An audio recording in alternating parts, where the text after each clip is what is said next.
All right, good morning, everyone. I've got that it's 8:30, so we are going to go ahead and get started, even though I know that we're flooded right now with people who are coming into the conference to join us. I want to start by saying good morning. I'm Joni Scritchlow, Senior Director with INCRA, and I'm so glad that you have joined us for the second day of the 2023 Gateways to Opportunity Higher Ed Forum. Our theme this year is Equity and Diversity. Early childhood leads the way. Those of you who attended yesterday really saw that theme threaded, I think, throughout all the presentations and the state panel. It was really good. I loved seeing so many familiar faces yesterday on screen. And I have an ask of you right now. If you joined us yesterday, would you just take a minute and think about yesterday's presentations and type into the chat box to all the hosts maybe a couple of words, just a few words that sum up your thoughts on the first day of the forum. As time permits, we may be able to combine and share those thoughts later today. So just type in the chat box a couple of words that are your thoughts around yesterday. I would also say we could not host this event without the rich collaboration and ongoing partnership from the Illinois State Board of Education, the Illinois Board of Higher Education, the Illinois Community College Board, the Illinois Department of Human Services, and the Governor's Office of Early Childhood Development. All of these state agencies were part of our state panel yesterday. And of course, many faculty joined us also as keynote and expert presenters. So thank you all. That being said, let's move on to a welcome here, all right? Let's take a few minutes and kind of launch who's in our audience, the plan, how you're going to get your questions answered today. So as far as who's in the audience, we have over 90%, 92% to be exact, of our Illinois higher education institutions with early childhood programs represented. There's deans, provosts, chief academic officers, vice presidents, and of course, faculty in the audience. So we're delighted with that, along with a lot of state agency leaders and representatives. We had between the 2 days of the forum, between 140 and 150 people register. So that was delightful. Where can you access the materials? Well, they were shared in your forum registration link. And as always, we will post these things on the Gateways website. We will post slide decks and recordings of the forum on the Gateways website next week. It's not going to happen today, but we'll post everything next week. Please type questions into the chat box. Be sure and add the name of the person you're directing the question to. Those questions will come into the INCRA host, and we will help sort those questions and get them to the right presenter. If you thought of a burning question from yesterday's presentation, go ahead and type that in as well this morning. Just let us know which agency or individual you're directing it to. We'll try to get an answer. Maybe we can get an answer before the forum ends today, but if not, we may be able to add it to the topics for discussion at the upcoming May virtual conversations that INCRA hosts. And I also want to take a minute now to say a huge thank you to Julie Lindstrom here at INCRA. Julie's the glue that keeps this conference together and has spent a lot of hours working with presenters, working with faculty on both registration and workshops. She is a key to planning and strengthening the Gateways Forum. So thank you so much, Julie. I truly appreciate it. All right, here's a snapshot of our agenda this morning. We're going to start with information and data from the Gateways Registry, followed by Eric Lickenberger from IBHE and Jennifer Kermes from ISB, sharing data and trends across Illinois. Following those opening presentations, we'll have some Q&A session, and we're bringing back Dr. Marcus Brown to answer questions that were posed to the Illinois Community College Board yesterday during our state panel that we just couldn't get to. We ran out of time. We were flooded with questions from faculty, and there was great information being shared by our state agencies, and so we just couldn't get everything in. After those Q&As, we have a range of interest sessions or workshops for you to choose from. Don't worry, we're going to build in a quick break then before we have the closing keynote with Dr. Stephanie Bernotite from Illinois Board of Higher Ed, looking ahead as early childhood continues to lead the way in equity and diversity. So let's get started. Let's start by taking a quick look at maybe Credential and Gateways Registry workforce information.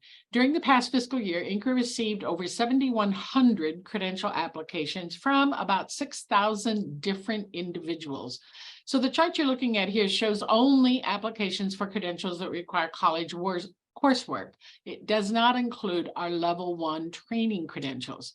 So from those it's actually 7,160 applications. About 3,600 credentials were awarded. About half of all individuals who applied were awarded a credential. Take a good look at the number of applications you see here for the infant toddler credential. That exceeds the number of applications for any other credential. And I think it really demonstrates that our infant toddler workforce here in Illinois is really interested in getting the infant toddler credential.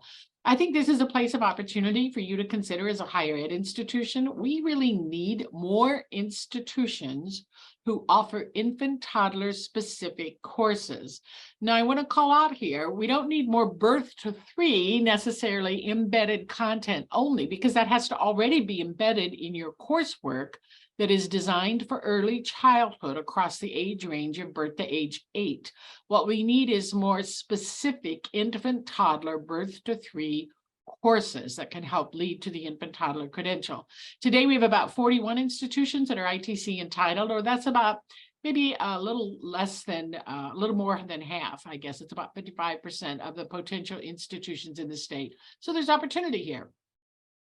Also note the number of Illinois Director credential applications. It's about equivalent to the number of ECE applications, and yet less than 40% of our institutions are entitled for the IDC. So there's an opportunity to grow there by increasing the amount of administrative coursework offered that would lead to an IDC.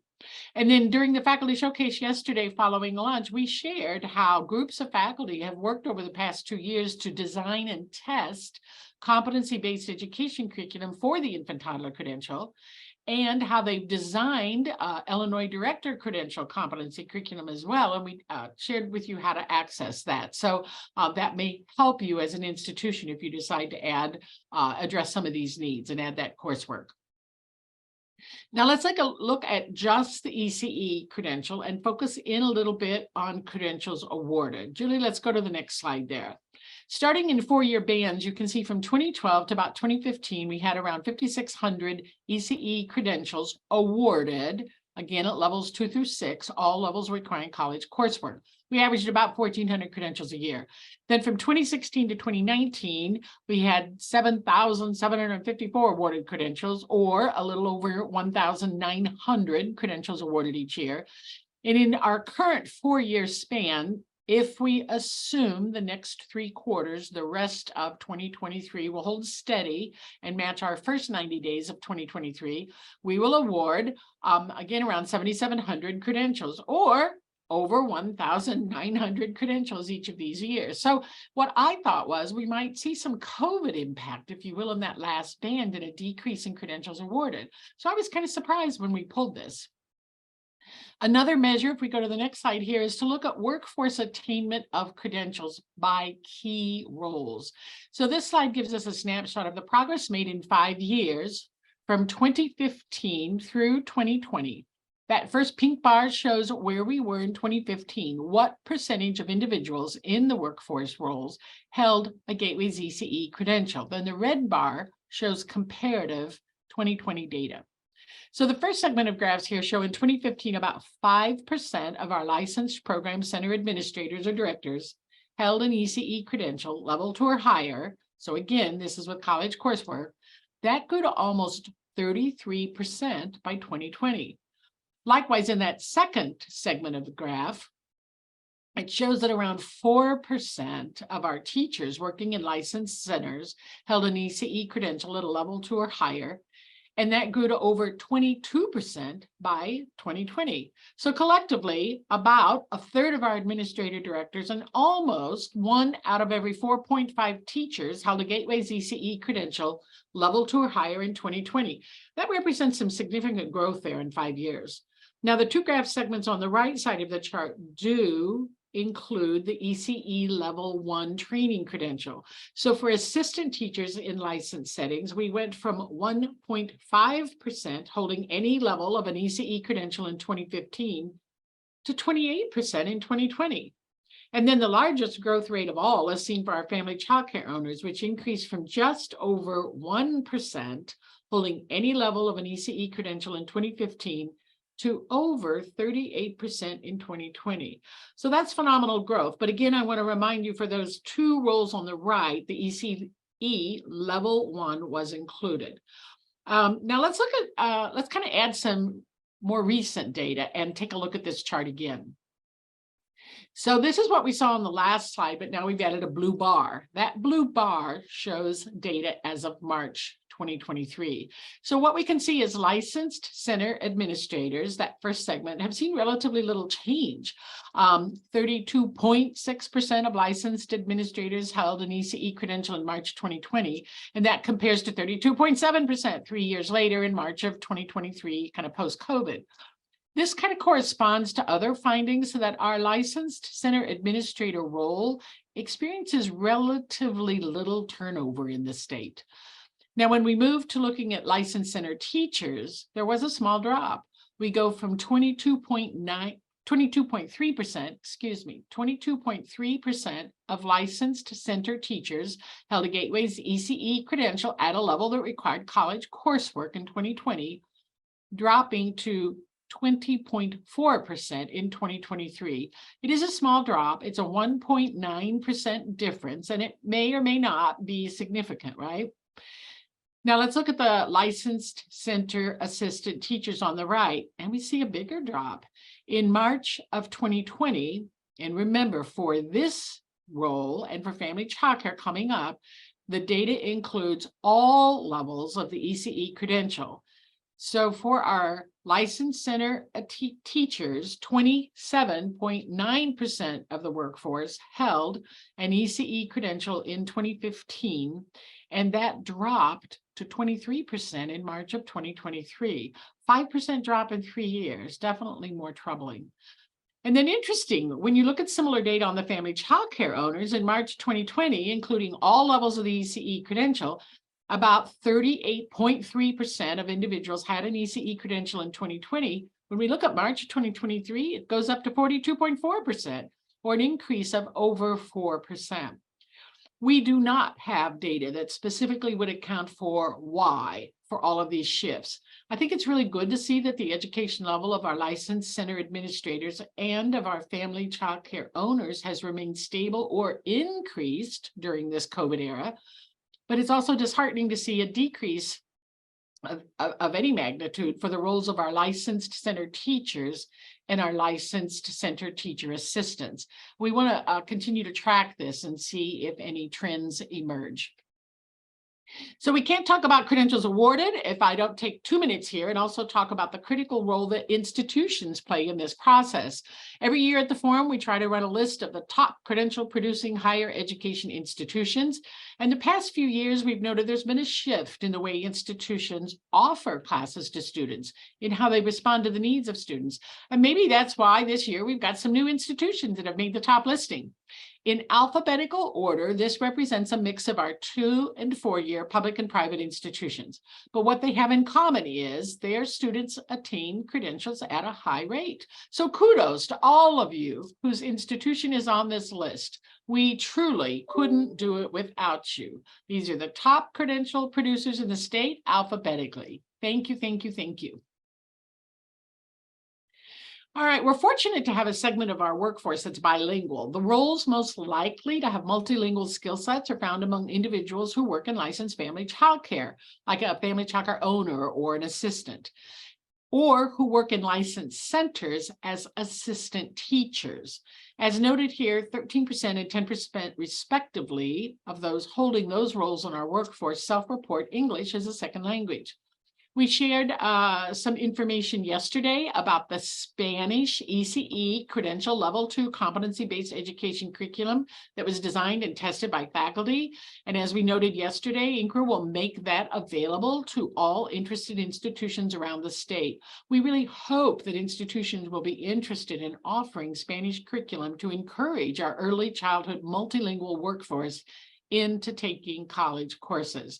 If you didn't catch that yesterday, be sure you watch this, the workshop, when we post it to the Gateway's website next week, because I think you'll find the information fascinating. As noted in the second dot point, over half of our bilingual teaching staff are under the age of 35. So it's a really young workforce. Investing in their education will pay dividends for years to come. And we certainly need to engage more bilingual staff because we all know Illinois has seen such a significant increase in our ELL students since 2010. Let's move on here. And the chart shows the diversity of our early childhood workforce. Now, this is updated with data through March of 2023 with information self-reported from the Gateways Registry database. We know our early childhood workforce is rich in diversity. In fact, about 1 out of every 5 of our teachers and teacher assistants working in licensed settings, along with 1 out of every 4 of our administrators, identifies as African American or Black, and almost 40% of our licensed family child care owners. It's like 39.9% to be exact. Also, we see that 1 out of every 5 teachers working in a licensed setting and 1 out of every 5 licensed family child care owners identify as Hispanic, and 1 out of every 3 licensed family child care assistants. So I know it's a little hard to see all the details on this slide, but please know we will place these materials on the Gateways website so you can access them next week. So let's look at another way of looking kind of at the diversity of our workforce. What we've got on screen now is a sample report created by INCRA that we shared with the Governor's Office of Early Childhood Development. It tracks credential applications and attainment from calendar year 2020 through 2022, when we were using PDG funds, preschool development grant funds, to support credential fee waivers. You heard Dr. Jamila Jordan talk about that yesterday. There's a lot of good information in this report: total applications, credential recipient roles, what credentials were awarded, etc. And again, you'll be able to access this in forum materials. Moving on here, this report mirrors the one I just showed, but it's a more narrow time band, 2022. Where I'd like to focus your attention is the bottom of this chart. You see those two like pie charts: credential applicants and credential recipients by race. These 2 pie charts include information that INCRA monitors regularly. To make it a little easier to see, let's move to the next slide. Thank you, Julie. What you can see from this pie chart, we just kind of cut and pasted it from the last slide, is the rich diversity of our Gateways credential applicants. That pie chart on the left shows that white Caucasian applicants are the minority.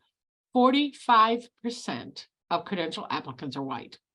What we are looking for here at INCRA is there similar diversity in awarded credentials? So the chart on the right is important to see. Is there a difference if we compare the race of credential applicants to the race of credential recipients? And as you can see here, we had 45% of credential applicants as Caucasian white compared to 43% of credential recipients. 25% of credential applicants were African American or Black compared to 25% of credential recipients. And 24% of our credential applicants were Hispanic compared to 26% of credential recipients. So there's a great deal of alignment here between the diversity of our credential applicants and the diversity of our credential recipients. And I think that is really good news. All right, we are so fortunate to have had several years where Illinois has been the recipient of federal grants and a large amount of federal COVID relief money that was referenced and talked about by the Illinois Department of Human Services yesterday. Adding to that, Illinois' state leaders are making early childhood a focus, and they are outlining additional investments. This is truly an unprecedented time. It's a huge opportunity for us to make critical changes that will allow us to meet the demand and need for more early childhood teachers. Some institutions are redesigning programs, building, expanding career pathways, using new ways to engage the incumbent workforce by recognizing and valuing prior learning with college credit. Funding has provided all of us an opportunity to make changes, to integrate new structures and systems that can sustain us into the future. I want you to notice that that money on the right is moving. Do you see that? It could be taken that it is coming toward us or flying away from us. And I point that out and chose that scene because anyone who's lived more than a few decades, which I sure have, knows that money flows in cycles. I hope that as institutions and as state agencies, we are positioning our programs and our institutions to take advantage of this current cycle of robust funding. Because funding is sort of like the weather. You know, what is it that they say in the Midwest? I think it's if you don't like the weather today, no worries, because it's going to change tomorrow. And what I've observed over half a dozen decades is that that's how funding flows. Right now, we have opportunities for early care and education that did not exist a decade ago. Funds that are hopefully allowing institutions to make key changes that will last way beyond this funding cycle. Changes that will sustain programs into the future so that we can continue to grow and strengthen teachers for all our children. There are no guarantees about future funding, so let's ensure we make the most of every opportunity that we have today. And on that note, some of our institutions have so stepped up to the plate and gone above and beyond. So where did this list come from? What you're seeing here is a list of the top dozen, or in this case, 16 institutions who have partnered in 2 or more grant projects facilitated by INCRA within the last 36 months. This list would have been even longer if we included all the institutions who partnered within the last 3 years in one project with INCRA, and still longer if we could include all those who partnered with other state agencies. But this list is intended to highlight the institutions whose faculty have partnered again and again in innovative statewide collaborative efforts. They responded to RFPs put out by INCRA and joined up to partner in projects facilitated by INCRA. And I want to say a huge thank you to all faculty from these institutions. You have truly gone above and beyond in your efforts to be part of creating changes and innovations that will work for the greater good. And I think it's pretty cool that this list represents 1 out of every 5 institutions. These faculty have dedicated time and expertise, and they have helped us create and build a state repository of tools and resources from which all institutions can benefit. So give yourselves a pat on the back. Thank you for your collaborative mindset and partnership. All right, we are ready now to move on to data and trends in Illinois. I am so pleased to welcome Dr. Eric Lickenberger, the Deputy Director for Information Management and Research at the Illinois Board of Higher Education. Eric is always a popular speaker, and he brings information and data perspectives to us that can inform our thinking. Please type questions for Eric in the chat box and send them to all the hosts. We built in time to answer after 2 presentations coming up. Eric, it is such a pleasure to work with you and to learn from you. We're passing it to you. Well, thanks for having me. Let me share my screen. That's always tricky. And then start my slideshow.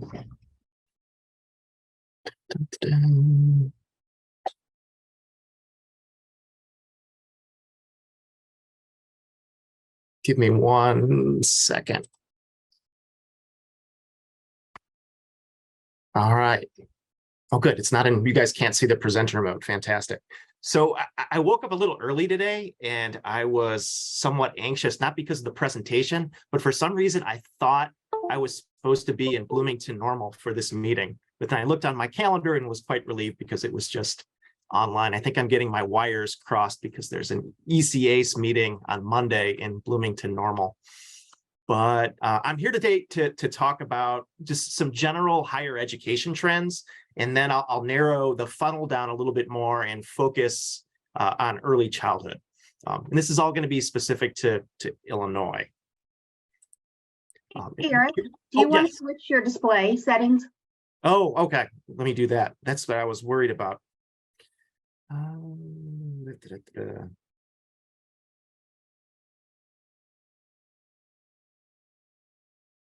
Yeah, just click up at the top, display settings. Display settings. Right there in the middle.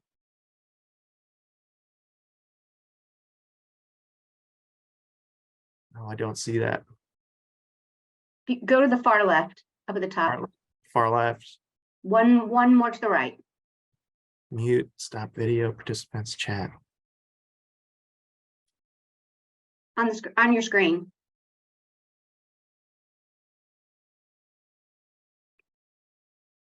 Chrissy, I don't think that he sees the version that we are seeing. So Eric, I think if you stop your share, you can change your presentation display from the slide itself by going up to slideshow at the top of your PowerPoint. And there you can change the display to a single, I'm going to try to make you do it. It's do setup slideshow. Slideshow. And then how should we just all help each other with this? We all get better, don't we? Oh, set up slideshow. Okay. And then so browse by an individual. And then when you decide to share your screen on Zoom again, you can pick that display of your choices on Zoom, and it will just show us that one. Okay. Quick tips. There you go. You got it. That was the one thing I was trying to avoid initially. I don't have notes or anything, and I never use presenter mode. So yeah, my apologies. So today's kind of exciting. We actually just released an out-migration report yesterday, and there was a companion report that was released by a research center out of U of I, which is also interesting, but I'm not going to present on that today. I think out-migration is important from an early childhood perspective because of the huge emphasis in the state on birth through workforce. If you think of out-migration from a human capital perspective, and based on all of the work you're doing and all of the work Joni was just describing, we're making significant investments in early childhood education. We make significant investments in K through 12 education. And then the state kind of loses out when our best and brightest high school graduates enroll outside the state. So that's the connection to early childhood. So I'm going to talk a little bit about out-migration. Once again, this is information that we just updated and released. On the positive side, I'm also going to talk about how Illinois is a national leader in the transfer space, but there are some threats to our success. And then I'm also going to present some newly available information within a set of dashboards that we maintain at IBHE that will allow you to drill down into major specific information for transfer students, both from the sending institution perspective and the receiving institution perspective. And then I have a few slides on some general early childhood enrollment and degree completion trends.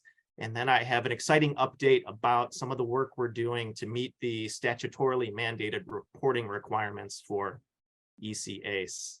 I think I have 150 slides, and hopefully I give Dr. Kermis enough time at the end. I'm just kidding. I don't have 150, but so when we're talking about out-migration, I think one of the interesting things to look at from a contextual standpoint is just how many high school graduates from public high schools are being produced in Illinois each year. And from 2017 to 2020, there were some minor fluctuations year over year. But in moving from 2020 to 21, what we see is a fairly robust decline that equated to about 5,000 fewer individuals graduating. And we actually get this information from the State Board of Ed through a partnership with them. They're great in sharing key pieces of information with us to track out-migration, because by default, we don't have any information on out-migration at IBHE. Most of the information we have is for students who are enrolled within Illinois colleges. So in consultation with them, we were trying to figure out what may have caused that fairly robust decline in the number of high school graduates in 2021. And what we found was that it wasn't due to COVID, and it wasn't necessarily due to a decrease in graduation rates. And this is kind of the other tie-in to early childhood education. What it was tied to was what was occurring 18 years prior. So in the early 2000s, there was the dot-com bubble, and it burst, and it resulted in a mini recession, which resulted in a decline in birth rates. Also, it was a period of time after September 11th. So the United States in general tightened up immigration policy. So there were fewer children being born because of the reduction in birth rates due to the pandemic. And on top of that, we were allowing fewer immigrant families to come to the United States. And 18 years later, that caused a decrease in the number of high school graduates. Unfortunately, it's only going to get worse. And maybe I shouldn't say that. So in 2027, you could track that 18 years prior, and that would be right around the time of the global recession in 2008. So what we're going to see in the immediate future is a decrease in the number of high school graduates from Illinois public high schools. So that causes some concerns for our public universities. But then again, I believe another opportunity for the public universities, and this is a group that early childhood folks work with quite well, is working with more adult learners. Okay, another interesting thing to look at when we're looking at outmigration is just the racial and ethnic composition of the Illinois high school graduating classes over time. And what we're finding is that these high school graduating classes are becoming increasingly Latino. There's also a slight uptick in the proportion of high school graduates who are Asian, and a slight decline in the proportion of high school graduates who are African American. And once again, we get this information from the Illinois State Board of Education. Now, the report that we released yesterday also focuses on other college enrollment patterns, such as just generically the likelihood of enrolling in college overall. Today, I'm just focusing on outmigration. People seem to be interested in it, but we look at it in three different ways, and those three ways are depicted in this line chart. And the line on the bottom depicts the rate of outmigration among all high school graduates over time. And right now we're hovering at around 1 out of every 5 Illinois public high school graduates enrolling at out-of-state institutions. We also look at it from the perspective of college-going high school graduates, so including those who enroll at 2-year and 4-year institutions. And we had a uptick in the rate of outmigration among that group as well. And right now it's about 1 out of every 3 college-going students from Illinois enrolling outside the state. And then the one that we tend to focus on a little bit more in our public-facing reports is the proportion of 4-year college-going students who enroll outside the state. And as you can see on that top line that's blue, we had been making some incremental improvements in that rate from 2017 to 2020, but unfortunately in 2021, we reverted back to what it was in 2017, and we're getting dangerously close to 1 out of every 2 4-year college-going high school graduates from Illinois enrolling at institutions that exist outside the state. We also disaggregated the information by race and ethnicity. And what we see here is wide variation and some increases among the white high school graduates as of late. As you can see on here, they have the highest likelihood of enrolling outside the state. Nearly 58% of them do so. I think what's also interesting is that 40%, actually 40.8% of African-American high school graduates who are 4-year college going enroll outside the state. And then slightly more than a quarter of Latino public high school graduates enroll outside the state. And there's probably some intersectionality in looking at race and ethnicity and income status. And here we're using the State Board of Education's definition, which primarily relies on whether someone qualified for free or reduced price lunch their senior year in high school. So that the people who didn't qualify for free or reduced price lunch outmigrated at a rate of nearly 55%, with a recent uptick in 2021. And their low-income counterparts, as defined by ISBE, outmigrated at a rate of 26.1%. And to me, both of those are extremely high. One other piece of interesting information in looking and talking about outmigration is pinpointing where our high school graduates are going if they're not enrolling in Illinois. And as you can see on this table, they tend to stay fairly close. There's 6 states that primarily account for the vast majority of Illinois outmigrants, those states being Indiana, Wisconsin, Iowa, Missouri, Michigan, and Ohio. But as of late, we've seen some recent growth in 3 warm weather states, Florida, California, and Arizona. And we also pinpointed that the states that experienced the most recent growth in attracting and enrolling high school graduates from Illinois, and they tended to be located in the mid-Atlantic and southern regions of the United States. For example, Maryland, North Carolina, and Georgia experienced the greatest proportional increase in enrolling Illinois high school graduates. In Florida, Arizona, and once again, Georgia experienced the greatest headcount growth.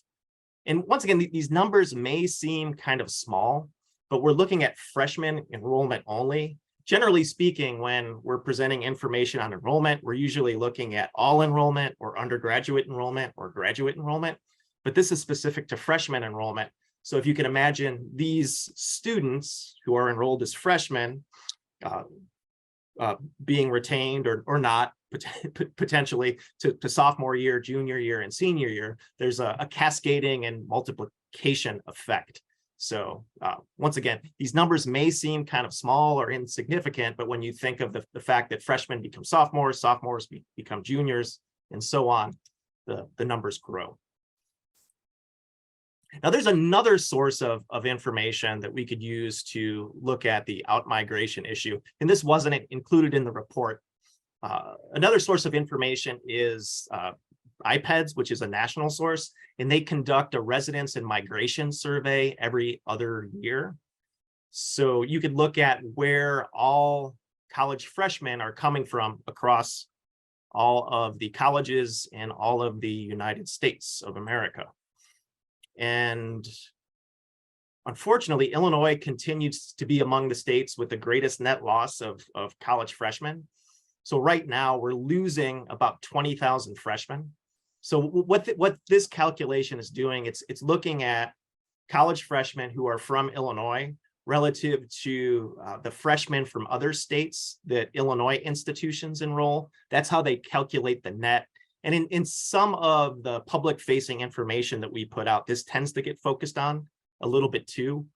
If you look at this over time, we had been making some really good progress, but that was primarily due to a couple online institutions that set up shop in Illinois. And then that helped us create better balance between the number of individuals from Illinois enrolling outside the state and the number of individuals from outside the state that we were able to attract. So this is kind of interesting information. We are number 2 or number 49, depending upon your perspective, in the net loss of college freshmen from our state. New Jersey happens to be number 1. Texas and Maryland are also net loss leaders along with Illinois. And this is just looking at all college freshmen who come from Illinois, who enrolled at four-year colleges. And we're comparing those who enroll at in-state colleges within Illinois and those who enroll at out-of-state colleges. So the main difference between this information and the information that I provided from ISB is that this would include individuals who graduate from private high schools within Illinois. So right now, among all college freshmen from Illinois enrolling anywhere, about half of them are enrolling outside the state, which is kind of interesting.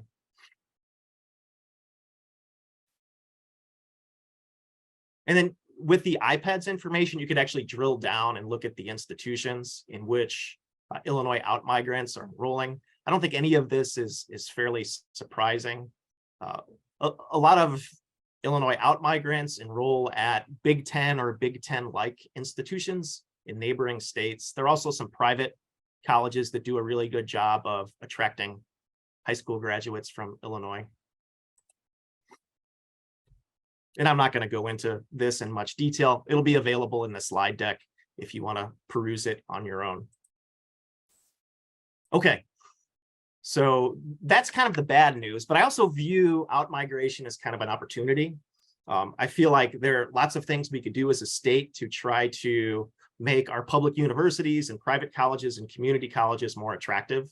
And I believe in partnership with the governor's office, we're doing a lot of things to address that. For example, all of the public universities are now Common App members, so it makes applying to our Illinois public universities quite a bit easier. So I view the outmigration as kind of an opportunity for us to try to reattract some of those students that we had been losing. And what's also interesting in presenting this is that everyone believes the outmigration information. People tend to not believe me when I mention that Illinois is actually a leader in the transfer space, which I think is important in early childhood. I was kind of an interloper 5 or 6, maybe it was 9 years ago. God, time flies. I used to work at a research center that was housed at SIU Edwardsville, and I helped evaluate the EPI grants that the state had back then. I think it was a project that was administered through IBHE. And I think the purpose of those grants was to create partnerships between community colleges and four-year institutions in the early childhood space. But this is kind of like the World Cup or the Olympics. So this hasn't been measured in a few years. And the last time it was measured, Illinois was #1. So I believe it's okay for me to say that Illinois is still #1 because the National Student Clearinghouse hasn't put out the state level data in 3 or 4 years. But in a nutshell, we've always had great comparative success in the transfer space. And the last time that this information was produced by the National Student Clearinghouse, Illinois was #1. So we're #1 in the rate of bachelor's degree completion among community college transfer students who enroll at four-year institutions. So it's something that we should be bragging about. But once again, people tend to not believe me when I mention this. So it's good to have data to back it up. And another thing I like to mention is the additional context among the leading states. What I like to point out is how Illinois is #1 with the highest rate of bachelor's degree completion among community college students. And it does so serving significantly more students than Washington State and Iowa, which happen to be #2 and #3. So the transfer space is significantly bigger and it involves significantly more institutions. Therefore, it's significantly more complex. So we're doing something right in Illinois in the transfer space. Granted, we could make some improvements along the margins, but I think anyone who's involved in transfer should pat themselves on the back. And there's a lot of information that we have that's a little bit more detailed with the public universities. I try to balance it out by including some information on the larger private colleges. And once again, this isn't early childhood or ECA specific. This is just general. So what this set of bars are presenting is information on the transfer students and new freshmen among new undergraduates at Illinois public universities. And I'm presenting this information to show how important transfer students are to each of the Illinois public universities. For example, at Governor State University, over 3/4 of their new students are transfer students. And then we have similar information on the larger private colleges. I'd like to include them all. It just gets difficult to present it all in a succinct way on a single slide. So what's interesting, schools like Lewis University and National Lewis, nearly 50% of their new students are transfer students. Overall, it's about the same as the public universities. So about 1/3 of new students are transfer students. And that's a huge proportion. So I'm just showing these two slides to establish the fact that transfer students are a large group and they're important. But there are some threats to Illinois' transfer success, or maybe it should be viewed as us not using this opportunity the way we should. So I think one of the main threats to the transfer space is that total undergraduate enrollment in Illinois has decreased by about 1/5 since 2014. And that equates to nearly 150,000 fewer undergraduate students. So if there are fewer undergraduate students enrolled, there are fewer transfer students as well. And this is from the transfer dashboard that IBHE maintains. What this also shows is that total new transfers in the state are down by nearly 1/3 since 2014. Some of this is the result of a couple of the larger online for-profit private institutions closing that produced a lot of transfer students. And here's some information comparing the growth or decline among transfer students relative to the overall undergraduate enrollment growth or decline. And what this shows is that except for in 2018, when transfer enrollment slightly grew in the state, the loss of transfer students has been greater than the decline in the overall undergraduate enrollment. And once again, we have fewer individuals using this transfer opportunity to earn bachelor's degrees. And I think that's bad for the state. Another thing to note, this is specific to the Illinois public universities overall. Recently, public university enrollment has increased, but it was mostly due to huge growth on the professional and graduate side. In fact, Illinois outpaced national figures. However, in Illinois, undergraduate enrollment has been down, and it's down primarily due to declines within the new full-time transfer students. So one of the other things that I wanted to share with you all today and explain is that there's not a lot of information on transfer students. The National Student Clearinghouse puts out information every so often. Sometimes they provide state disaggregation, which is interesting because it allows us to compare what's going on in Illinois with other states.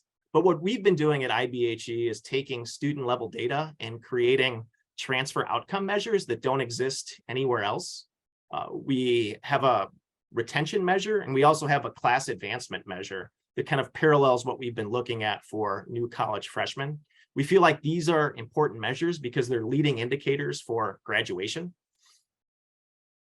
And another thing to note is that the measures that I'm presenting today include all new full-time transfer students, regardless of their class status at transfer. We believe that if we focused on junior or senior transfer students, they'd likely have a higher graduation rate when we look at that, and a higher retention and class advancement rate. Also, after somebody transfers, what I'm going to present is limited to the same institution. So I was a transfer student. I originally went to Triton College in River Grove and transferred to SIU Carbondale. So in my instance, it would be specific to what I did at SIU Carbondale.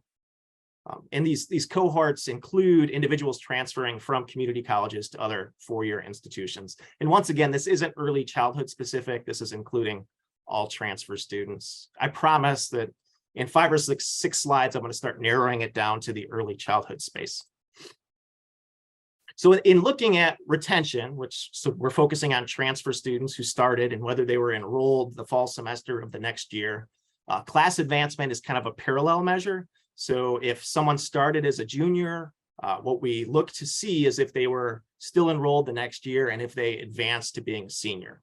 So we're looking at both retention and class advancement. And once again, this is specific to Illinois public universities. What we see is fairly high rates of retention overall, but we do see some gaps between African-American transfer students and white transfer students. But unfortunately, we see bigger gaps when we look at class advancement. And this is looking at 3 cohorts of students. On the positive side, we currently don't see any gaps comparing white transfer students and Latinx transfer students on either the retention measure or the class advancement measure. So the public universities are doing something really, really good in ensuring that there are no gaps between white transfer students and their Latino counterparts. We also do an income-based comparison, and we're using Pell Receipt as a proxy for low income status.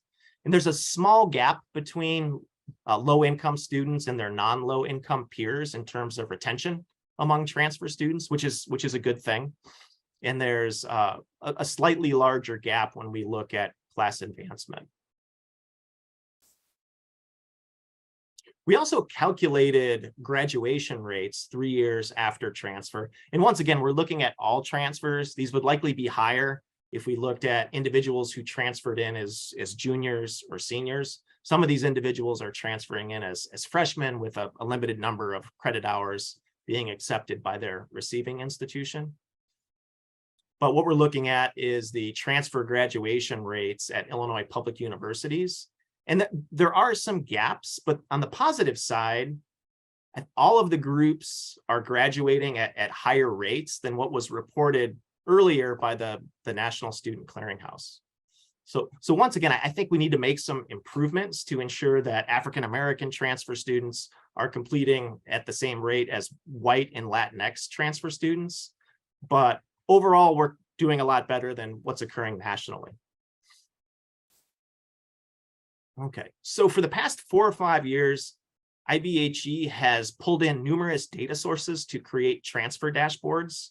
And this is the information that would allow somebody who operates in the early childhood space to look at what's happening in terms of the students they potentially had enrolled at their institution in early childhood and where they went, or it allows somebody to look at, if they're accepting transfer students, where those students are coming from.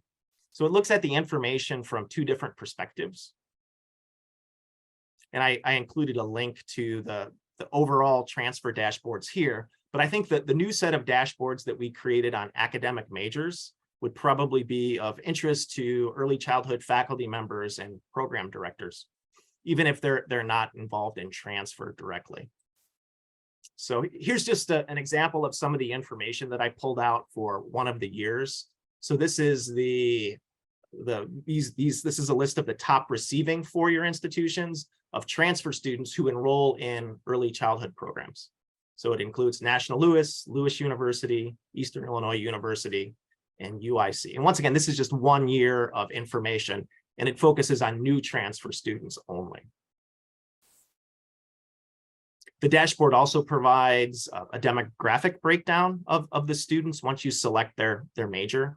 And I don't think this is surprising. The vast majority of transfer students enrolling in early childhood programs are female. About 2/3 are enrolling at not-for-profit private institutions. About 1/3 are enrolling at public universities. And then there's a race disaggregation as well. And this is a Sankey diagram, and it's an interesting way to show the flow. And what we're looking at is the flow of individuals who enrolled in early childhood programs from their sending institution, so where they enrolled originally, to their receiving institution, so where they were established as a new transfer student.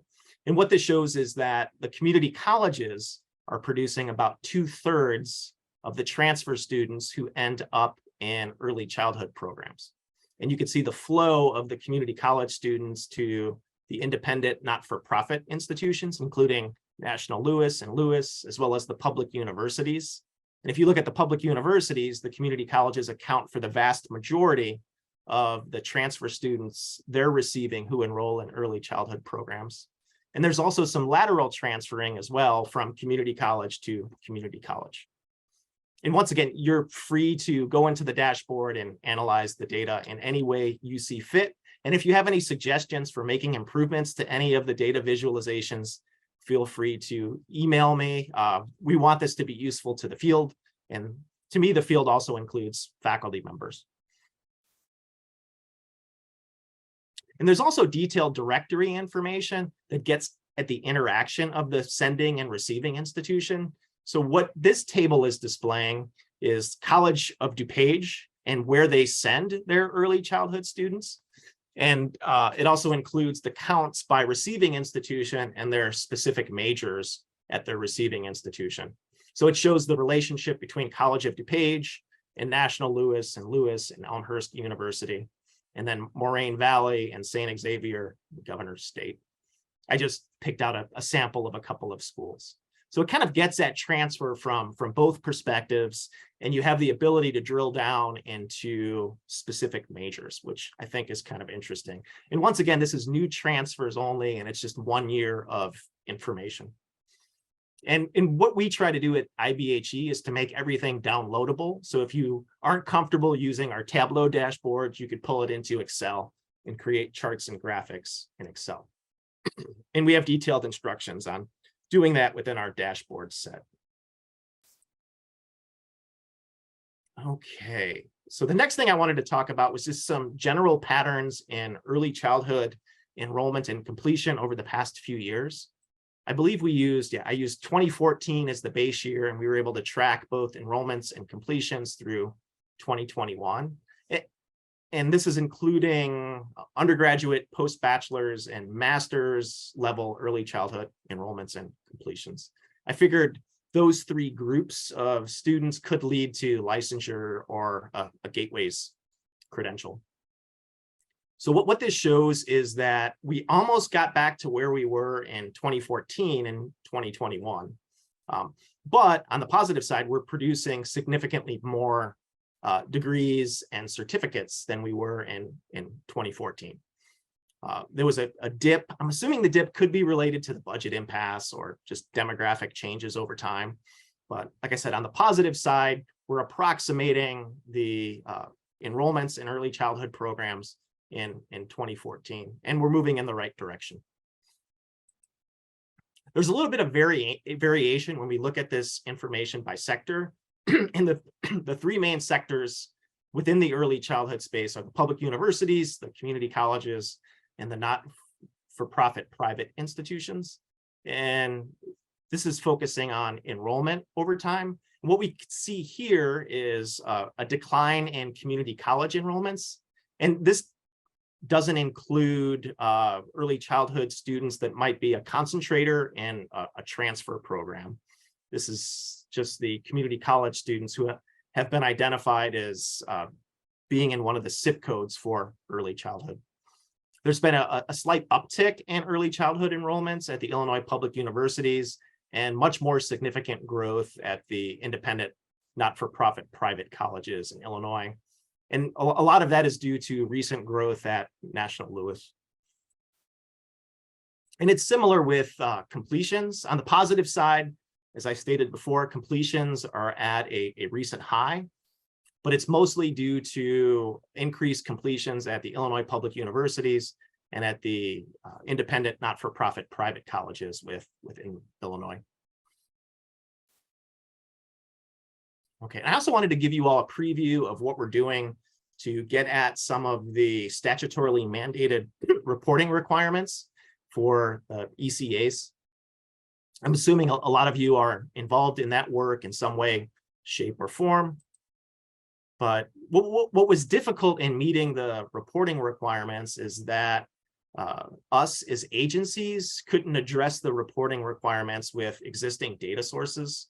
So that the higher ed agencies, IBHE and ICCB, we didn't have a way to identify early childhood enrollees who were incumbent members of the early childhood workforce. We had a way for doing that for completers with a partnership with the Illinois Department of Employment Security, but we couldn't do it for students who were enrolled. So we had no source of information to get at one of the key reporting requirements in the facilitating legislation. Also, the reporting requirements had a heavy emphasis on persistence. In the core of the work of the consortium, where we're encouraging students to take classes where they can and potentially take classes at other institutions if it's more convenient.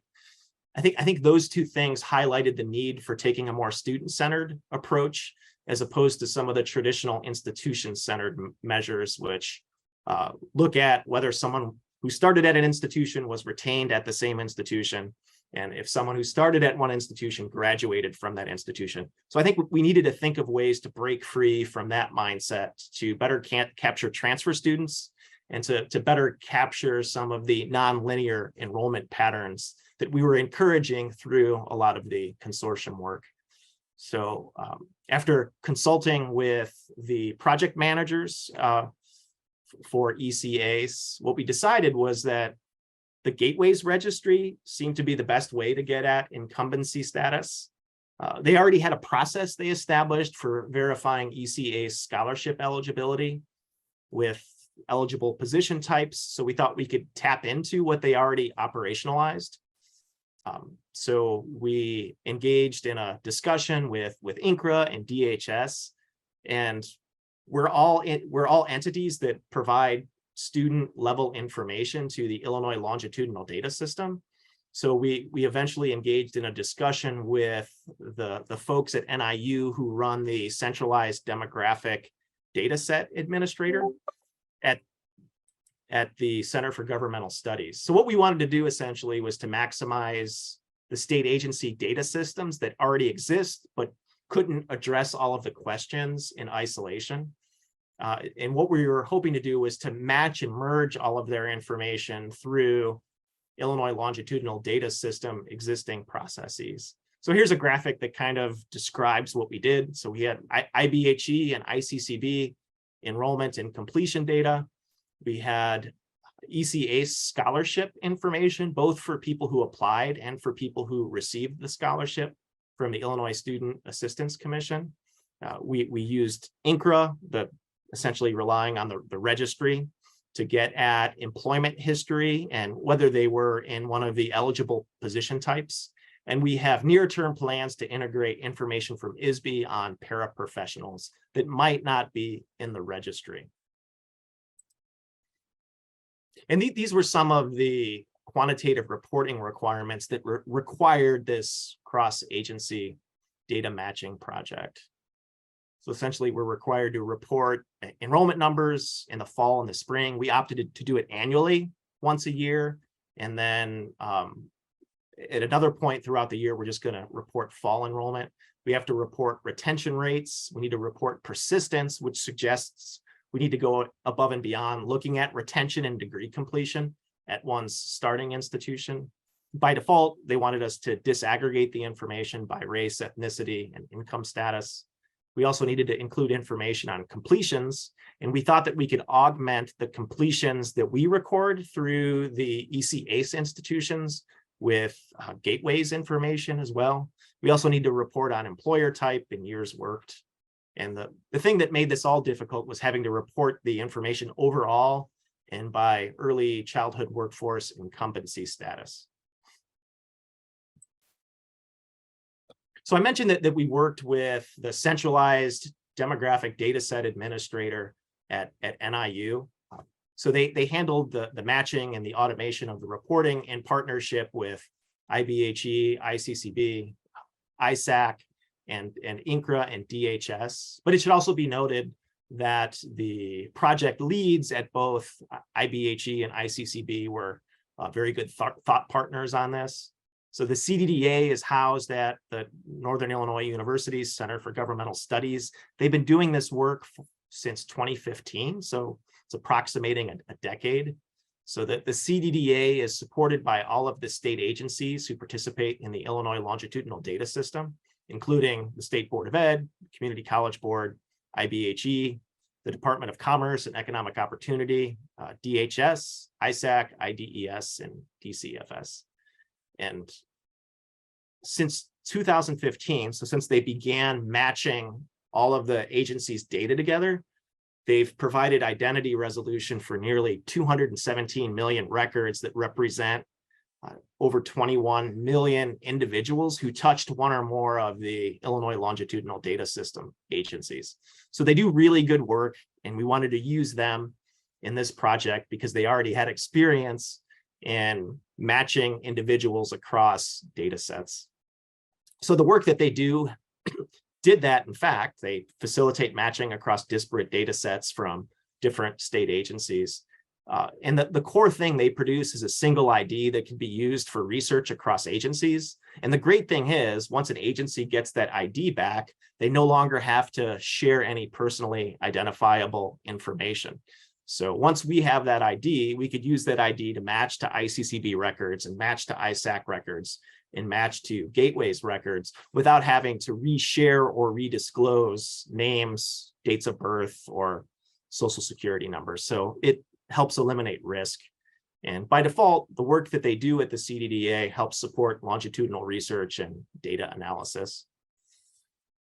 So I wanted to hone in on this idea of persistence a little more. So it's breaking away from traditional measures that are institution specific and they're more student centered.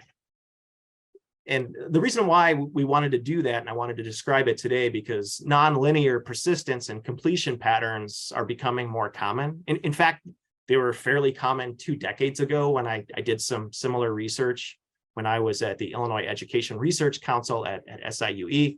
And I have an excerpt from one of our studies to kind of depict how common they were 2 decades ago.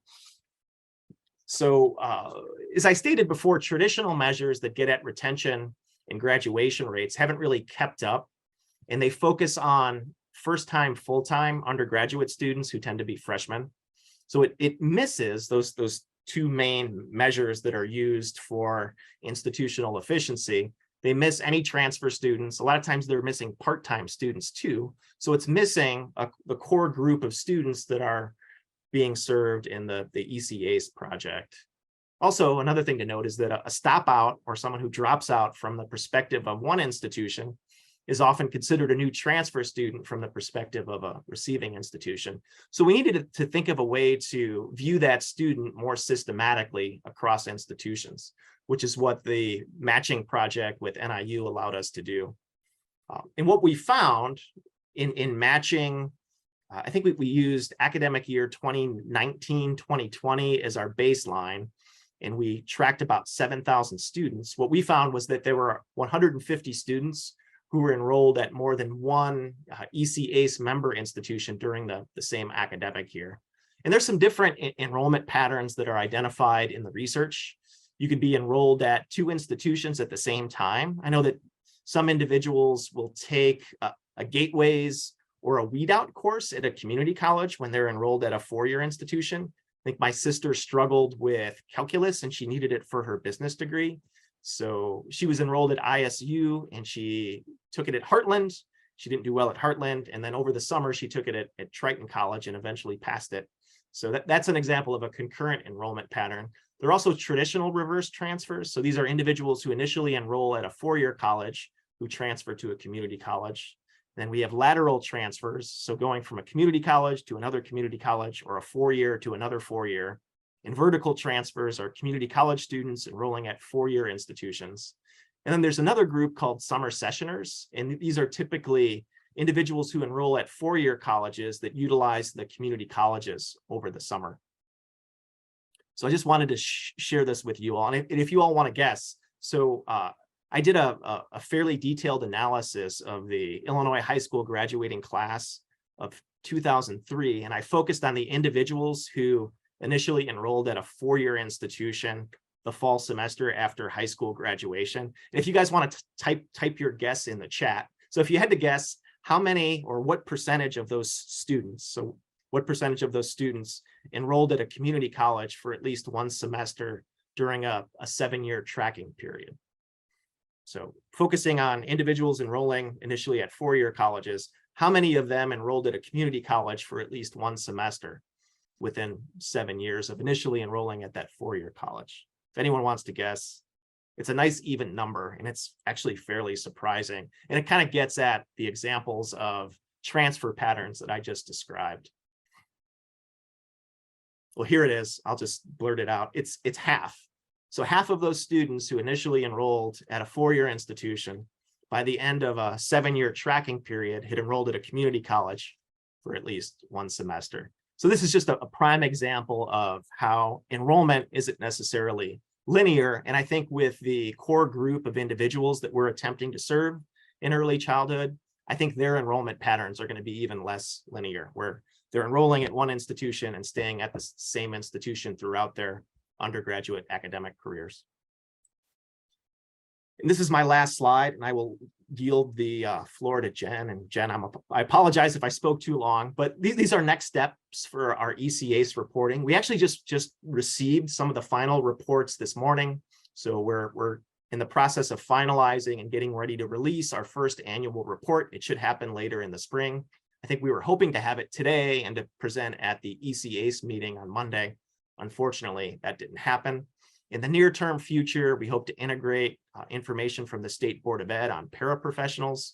And what we're also hoping to do is to figure out efficient ways to automate the ingestion of new enrollment and degree completion information, as well as new information as it gets entered into the Gateways registry. We're also in the process of disaggregating the information regionally by CCR&R and by economic development regions. But we're also thinking of ways to provide more information back to the ECACE member institutions that might help them manage their grants and help their students a little bit more. But maybe we'll go into that at a later date. We're also fine-tuning our operational definitions and measures of persistence, like I just discussed, to kind of account for the non-linear enrollment patterns that I mentioned.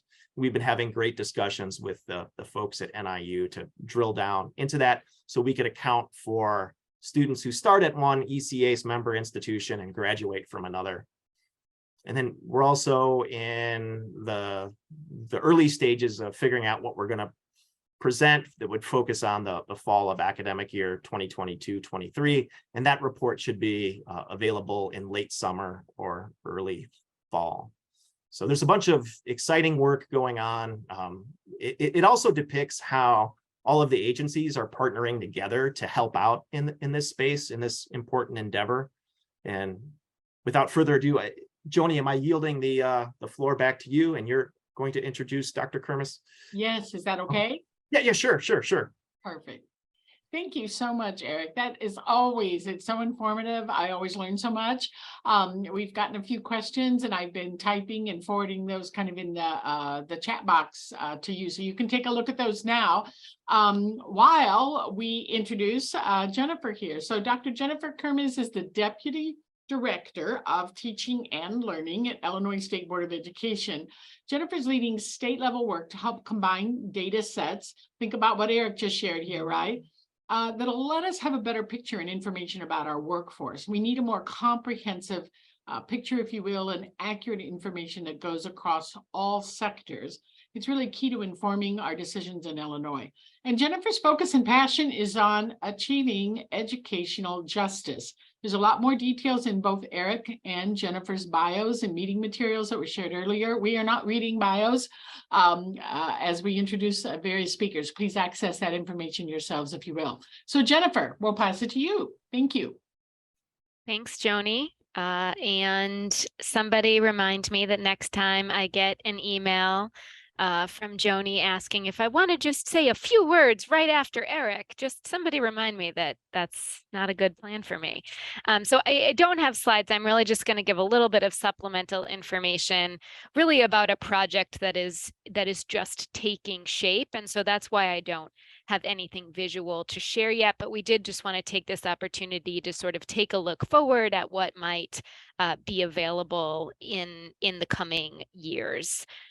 So actually for quite a number of months, I've been working with the folks at the Illinois Longitudinal Data System. So just, Eric referenced who some of those players are as he was talking about the strategy to meet the consortium reporting requirements. As sort of a separate and related project, we have been working for a number of months now on a project charter for a proposed standing data set is the words that the ILDS folks use, but that really focuses on the educator workforce holistically, with particular attention to making sure that we get the nuances around the early childhood educator workforce right, so that this tool is effective for looking at the whole workforce and answering specific questions. So this is a project that will include data from certainly from us, from ISB, from ISAC, from ICCB and IBHE, from IDES and DHS, which the DHS INCRA partnership around the credentialing.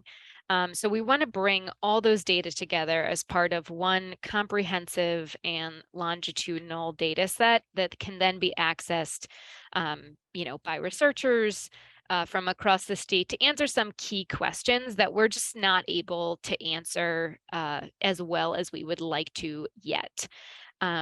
So some of the questions that we anticipate trying to answer with this new data set are to understand what careers credentialed educators and early childhood educators participate in 1, 3, 5, and 10 years after they are ultimately, after they're credentialed or after they're licensed. What is the relationship between the Gateway's credentials and licensure and employment? Like, we can't currently study all of those things together in the ways that we would like, and if we believe that if we work through the longitudinal data system and have those unique identifiers, that we'll really be able to answer a lot of these questions that I think we all have in a more meaningful and productive way. And then what about educators, including early childhood educators who leave the profession or never enter it at all? What is happening? What is the story there? What does the data tell us that might inform the ways we create system structures or policy changes to make it more likely that folks who get credentialed enter the workforce? I know that it is the case in the licensed workforce, in the K-12 Pell licensed workforce, that, believe it or not, there are a number of individuals who go all the way to the Pell and get, pass all the tests, do all the things, take all the coursework, get all the degrees, get the Pell, and then never show up in the public school workforce.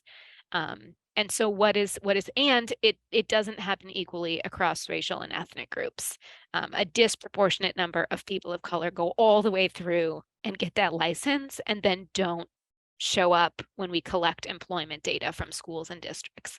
So what is happening? What is the story there? Where are those folks going? Where are they working?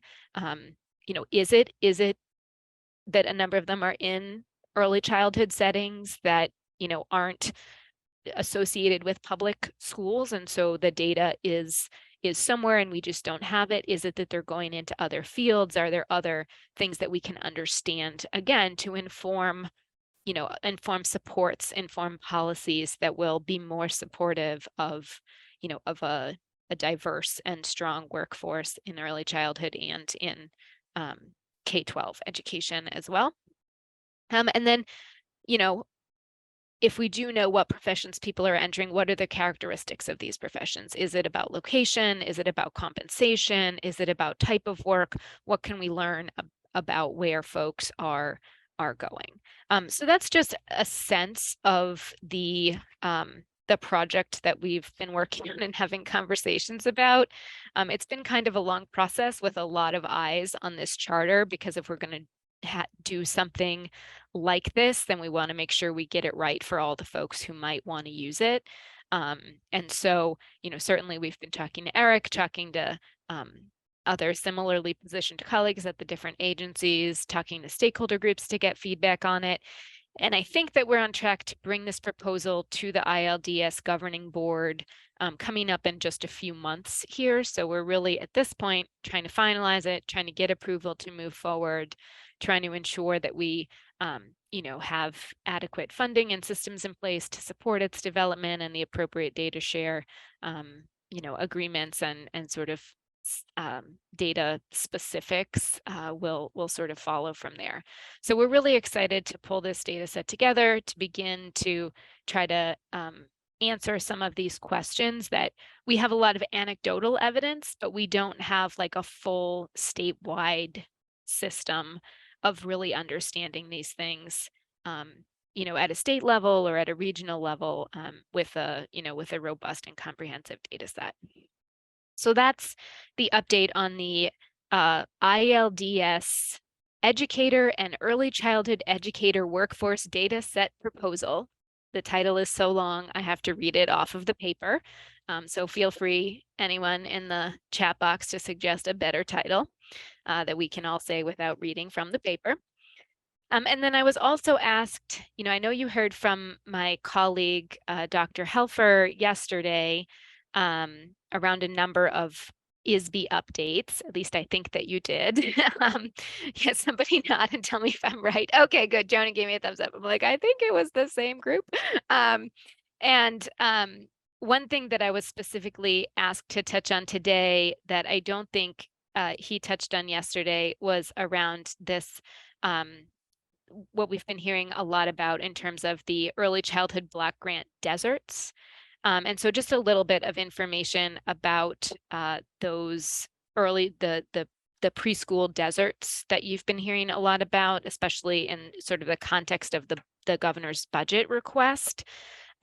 So the definition of a desert is understood to mean that there are not enough publicly funded seats to serve at least 80% of 3- and 4-year-old children from low-income families in that area. So that is the definition. So not enough publicly funded seats to serve at least 80% of the 3- and 4-year-old children from low-income families in that area.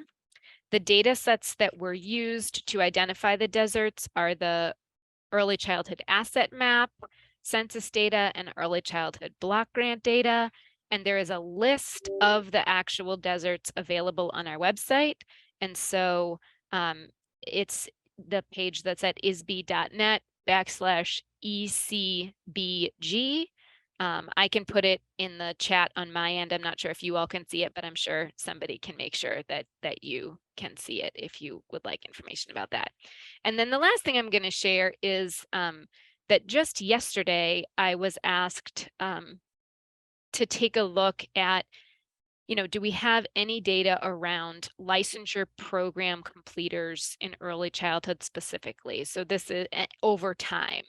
And so just yesterday, literally yesterday afternoon, I asked a colleague of mine to go into our system that collects data from our approved educator preparation programs, and specifically to pull out data to help me answer this question of how have the number of early childhood licensure program completers changed in Illinois over time.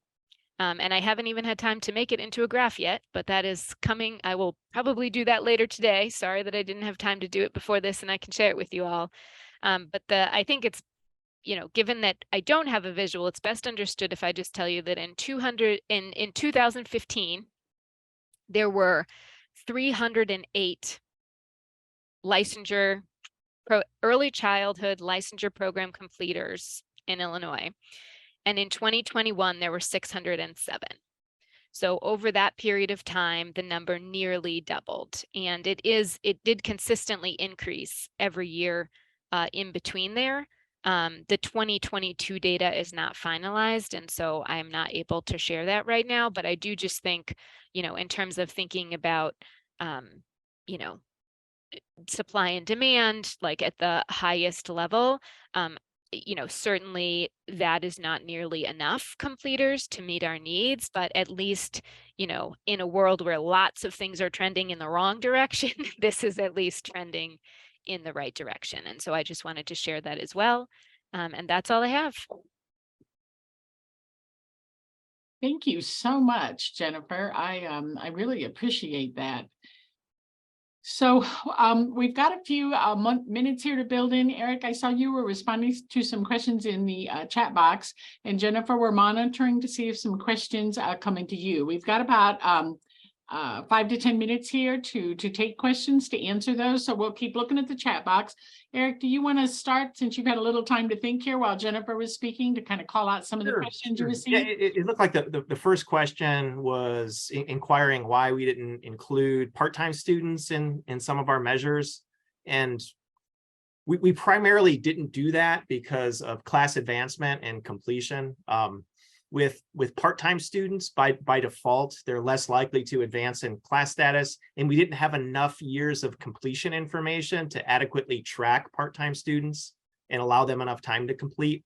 So, like, due to some of the limitations with our data, because we haven't been collecting the student level data for enough years, we focused on full-time students, and we acknowledge that it isn't a full representation of completions or what's going on in the transfer early childhood space. I think we had another question about the regional aspect of some of the out-migration information.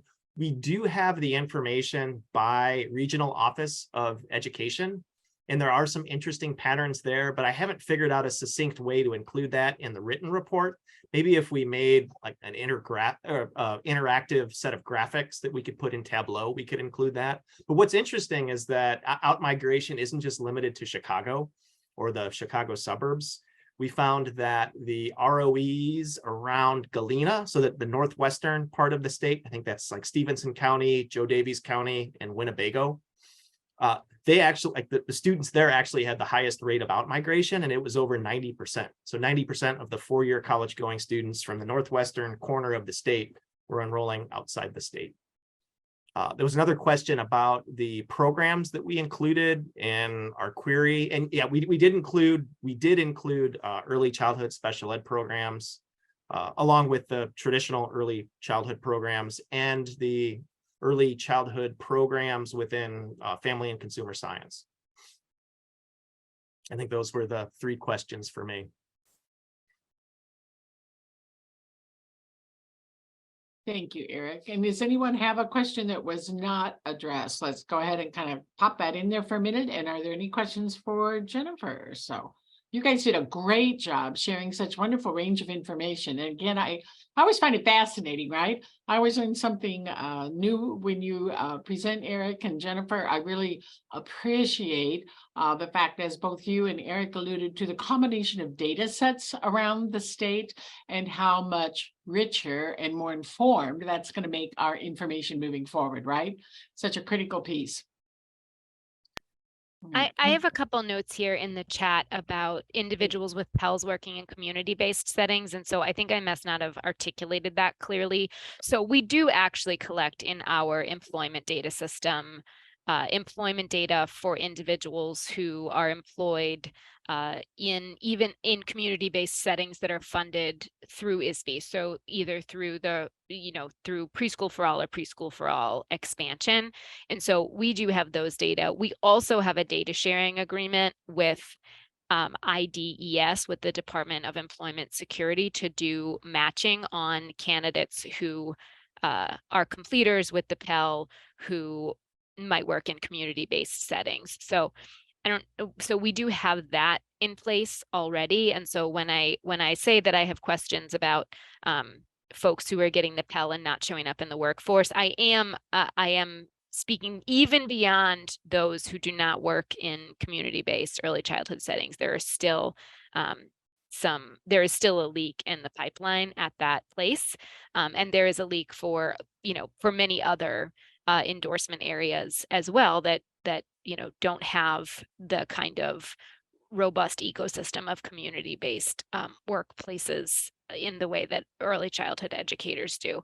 So hopefully that helps to clarify a little bit. So I don't want anyone to think that we're sort of disregarding that population of people, or or not understanding that that is obviously a super critical component of the early childhood ecosystem. And so apologies if I didn't explain that clearly the first time around.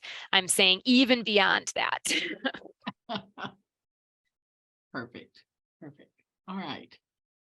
I'm scanning and I don't see any more questions right now, but Eric and Jennifer, please scan as well. Julie, if anyone sees something, then feel free to interrupt me. Okay.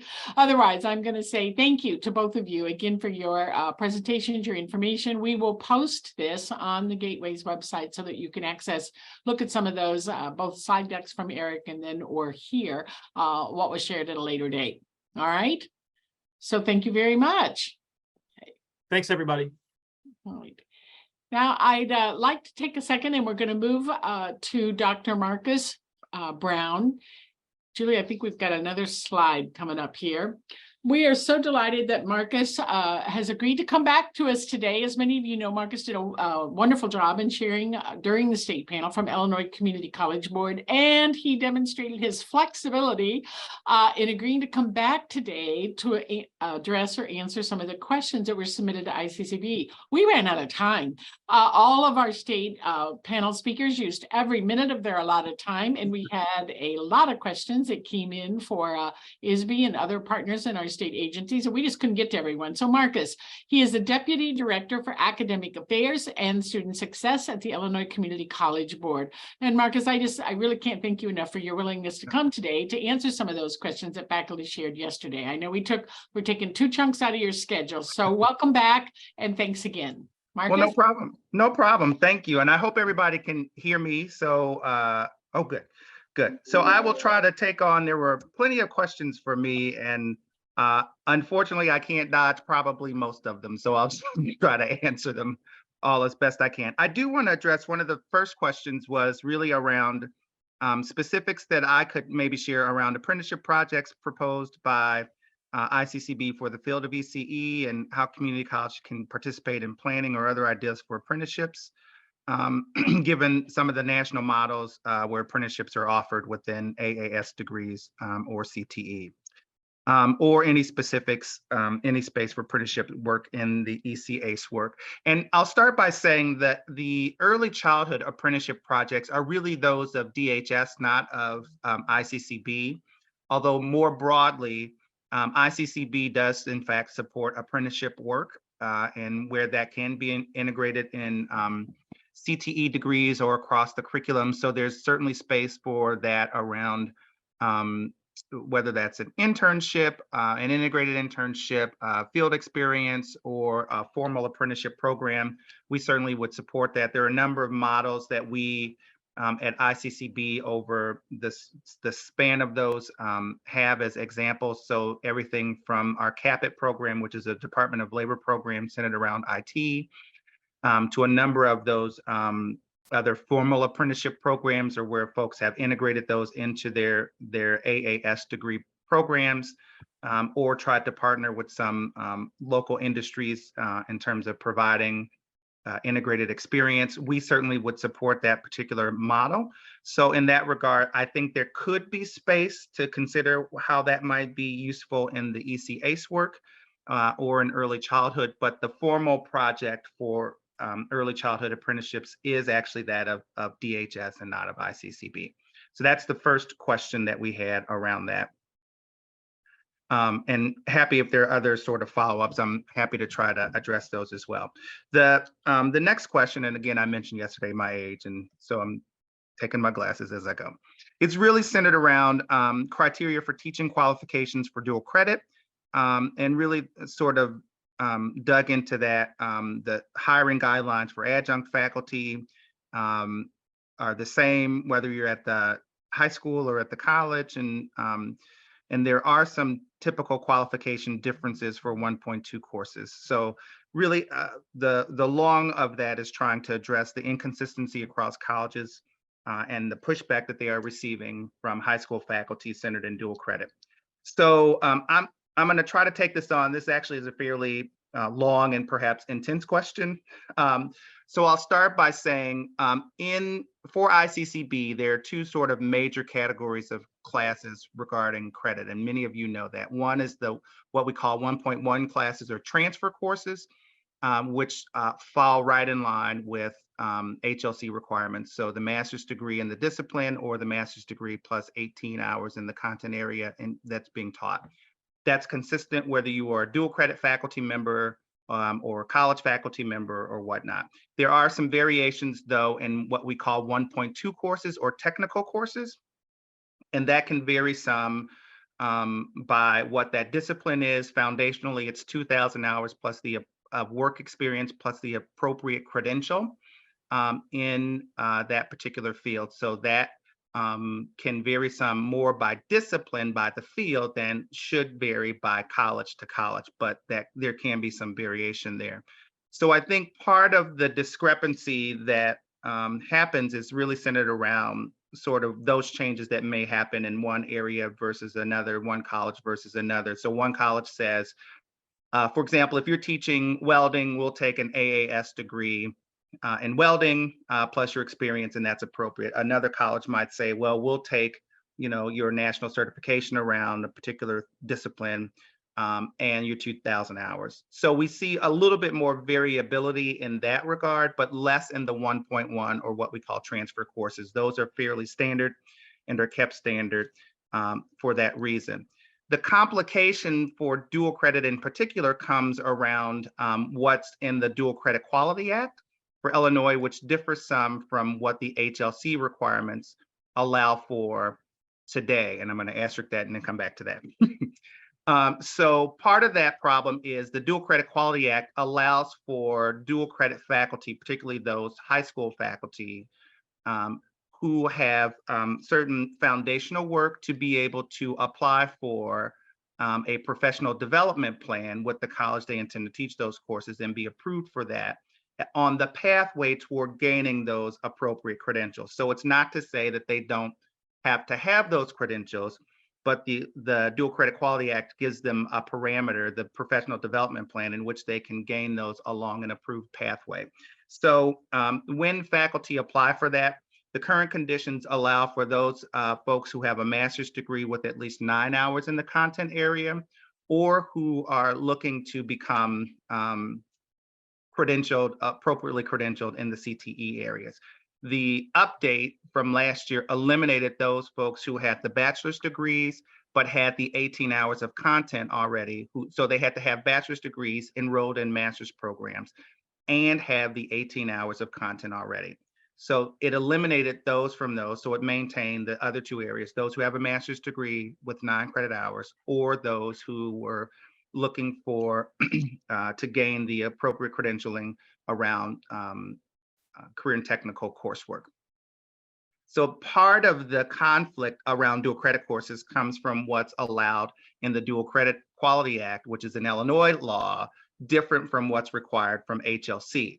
The complication is that HLC also just released some, I shouldn't say just released, had called for comment around proposed changes around faculty credentialing, for example, that actually might make what they require be a little bit more in line with what's actually called out in the Dual Credit Quality Act, in terms of the institution being able to validate their faculty and having a clearly defined process for doing that, even if it's faculty who are on their way for gaining the appropriate credentialing. So there still is a little bit of swirl around that. And I think because of the nature of time that we're in, there will be a little bit more of that before there perhaps is a great landing place specific to dual credit.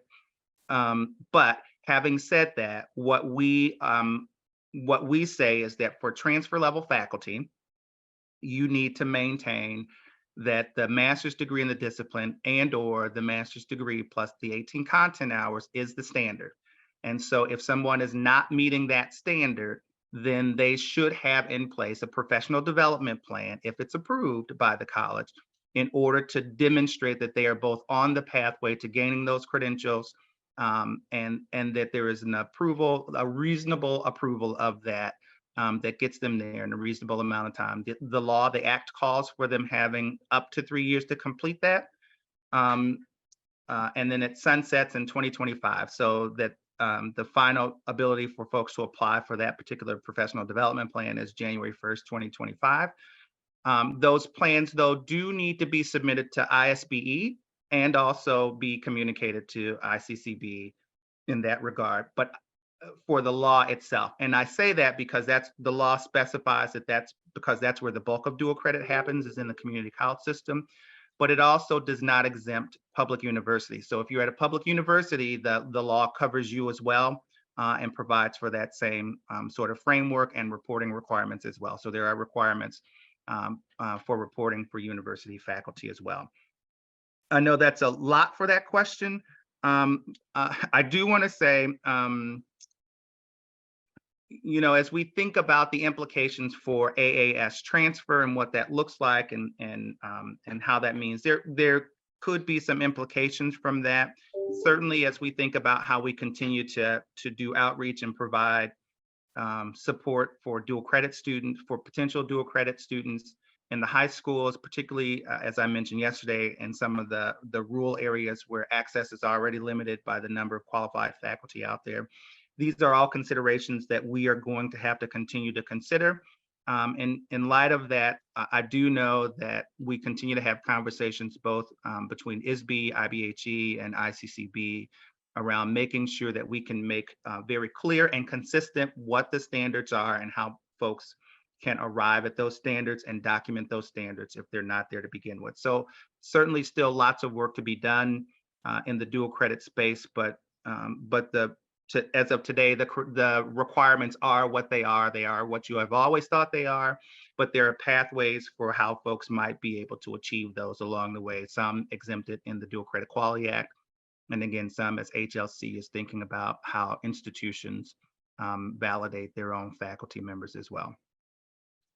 All right, that's a long-winded question. So there was no good, easy way to answer that. So I tried to do that as best as I could. One of the other questions was really around the immersion project that we're using at ICCB and how that might connect and validate or support the use of immersion in the larger statewide PLA project, and how that might fit in. So I'll say two things. One, I don't know that the projects necessarily fit together in the way that the poser of the question maybe anticipates that they do. The connection is that they both use the immersion platform, but the intentionality of what's being used for immersion is a little bit different. So part of our project at ICCB is really centered around using that as a learning tool within an actual classroom. So for example, if you're trying to assess a competency, a specific competency within the classroom setting, you might be able to use the immersion platform to do that. If you want students to pilot how they might interact with a parent, how they might interact with school administration, how they interact with children in particular, both as a practice model or as a demonstration of competency, you might be able to do that.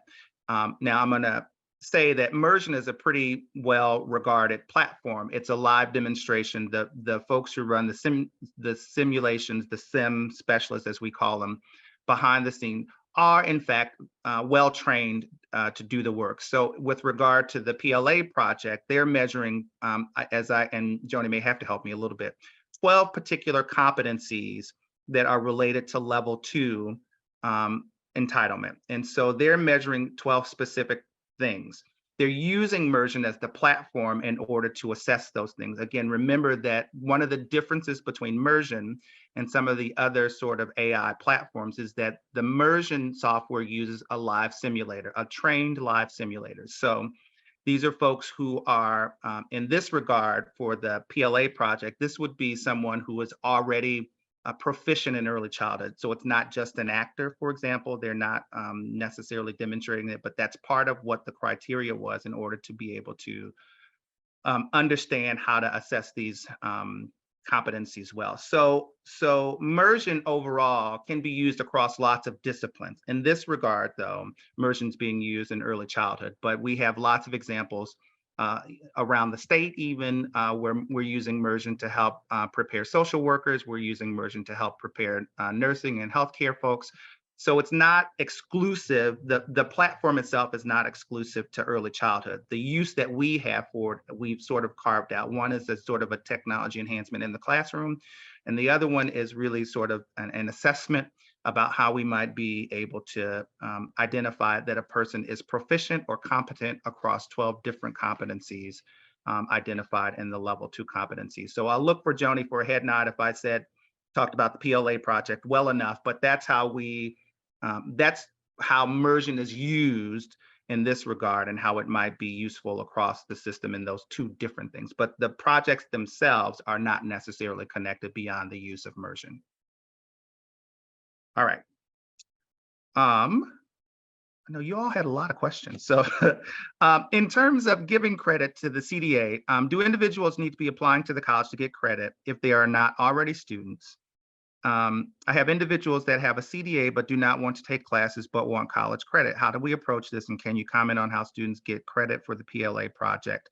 So again, I think right now the PLA project is finalizing, going through the final throes of its pilot, and we'll be able to have some thoughts and recommendations beyond that in terms of greater implementation and those kinds of things. But again, that project is a little bit different. But again, PLA in this regard is the same. I think, though, one of the ways I'll answer the question around the CDA is that the CDA itself is not intended to just for colleges to just throw away credit to them. And I don't mean throw away like throw away, but it's not designed for you to just have to give everybody credit who has a CDA. I think there's a reasonable intention that if a student comes to your institution who has a CDA and who would like to get credit for the CDA, there's a reasonable expectation that that potential person is also a student intending to enroll at your institution. So just because they want credit because they have a CDA, I don't know that you have to do that. I think the intentionality is that as students approach an institution, And we talked about this in the PLA implementation, in the implementation around the CDA. I think there's a reasonable expectation that they are intending to be your student in the early childhood program. And in the same way, we wouldn't just give everybody credit for AP for a score that they might have that's appropriate. It's the same way in this regard. That just having the CDA doesn't mean you shop around school to collect credit. There's an intentionality around that. So I would expect that part of your institutional processes need to lay out how students get awarded credit for prior learning. So when they come to the institution, what's the marker that says, here's where we provide credit for? And it would be the same way, similar, probably in the same way you think about CLEP, you think about International Baccalaureate credit, you think about AP credit, all those sort of other markers, if you will, around these sort of national standards or assessments. The way that you award the credit for those would likely be consistent with the way that you think about an award credit for a person who has the CDA. So it's not just because a person has the CDA and says, give me credit, that every institution needs to do that. I think you can assume that there's a reasonable expectation that they are intending to be your student at the time that you award the credit for the CDA.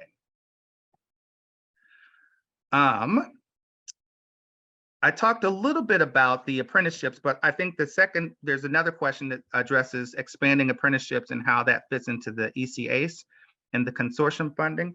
I think in the context of the work that you're doing, particularly around curriculum alignment, particularly around any sort of NAEYC or accreditation you might be thinking about, or particular standards that are related to that, where an apprenticeship might be appropriate and fit into the structuring of your program, I think you probably are okay to use some of the ECACE funding to do that work. If you have not identified that work prior, I would certainly have conversations with your appropriate grant liaison for that. So for ICCB, I would probably have a conversation with Mackenzie Montgomery, or with your individual liaison, Nisa Westmeyer or Amanda Lemansky. On the IBHE side, certainly you could start with Christy Chadwick or with Jennifer Hernandez. And so I think if you haven't done that and you're looking for ways that you might be able to think about that, I would, and it's not written already sort of into your plan, I would have a conversation with those folks first before sort of launching full in to try to do that work. But I think under the scope of what was defined, if you can make it relevant to some of those curricular alignment pieces that were part of the framework for ECAs, then that probably would be something that would be allowable.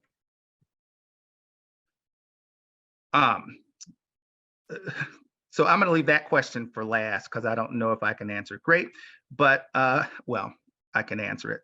One of the other questions is, can you address ICC's position on PLA? Support for institutions who want to offer PLA to the EC workforce and in expanded ways, more than how faculty and colleges have historically used it, and broader use of PLA, technology considerations, programs, and other programs besides early childhood. Is there any relation to PLA for gen eds? So I think I'll answer this in reverse.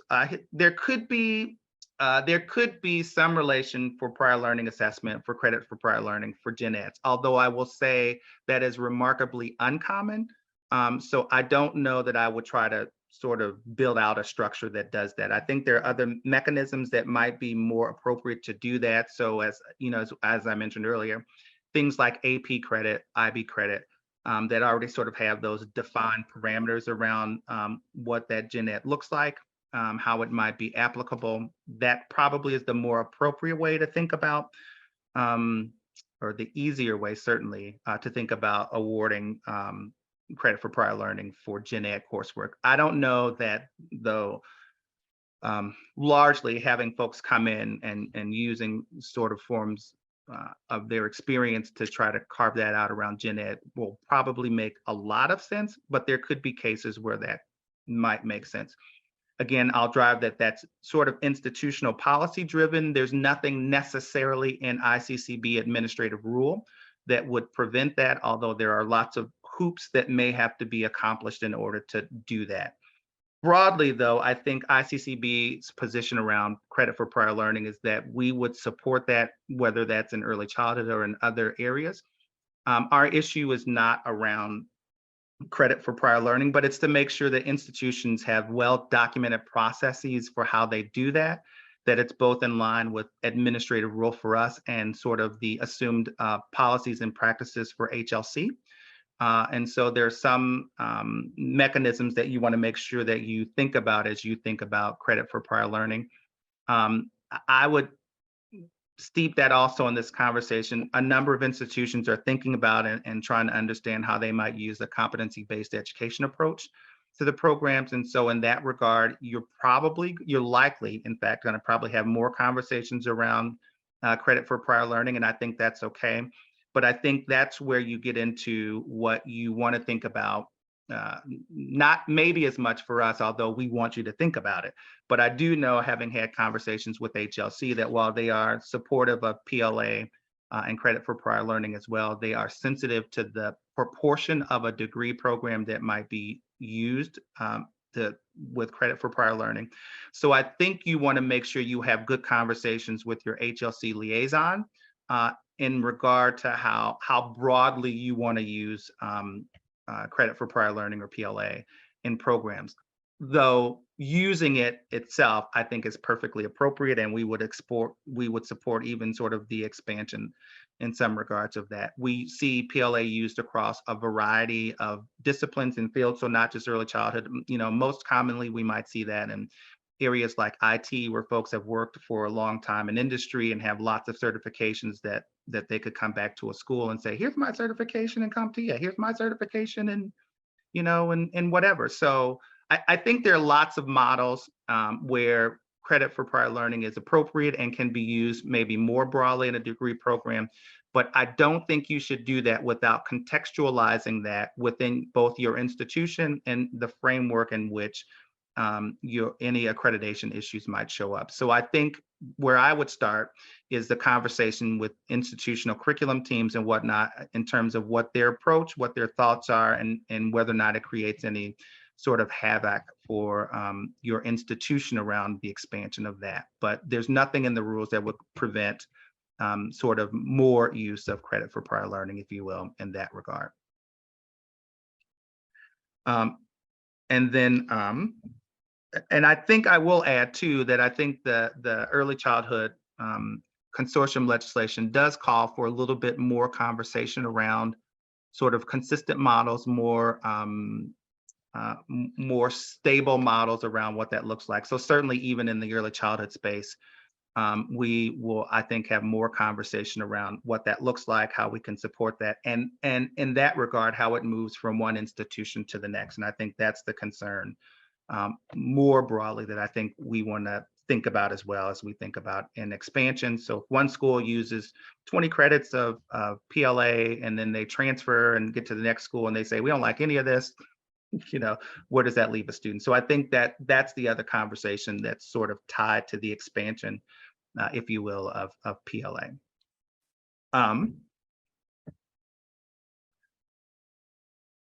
Thanks for that comment, Lindsay. So I think you're right. I think, certainly we'll continue to think through conversations around PLA and whatever level of state guidance we can provide and support out to institutions. I think it's a fair statement that says that institutions are not going to move much past where they think the rules are. And so that's a fair statement there. I think the last question I have is, in my opinion, what is the most important aspect of ECAs?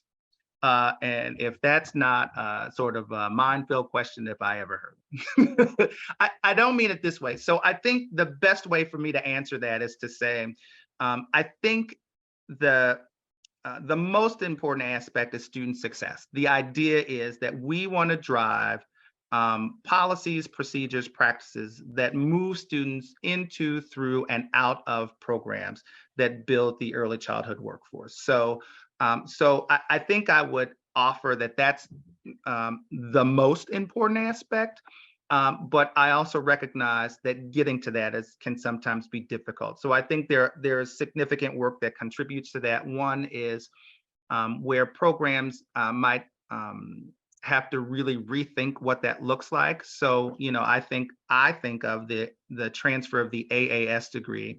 It's sort of a transfer of competency. So we're moving from level 4 to level 5, but our systems aren't designed to think about the transfer of the AAS as just a competency transfer. So we're going to go from 4 to 5. It doesn't think about it that way. It thinks about this course is that course and this course is that course. So, so I recognize there's some difficulty in trying to do that.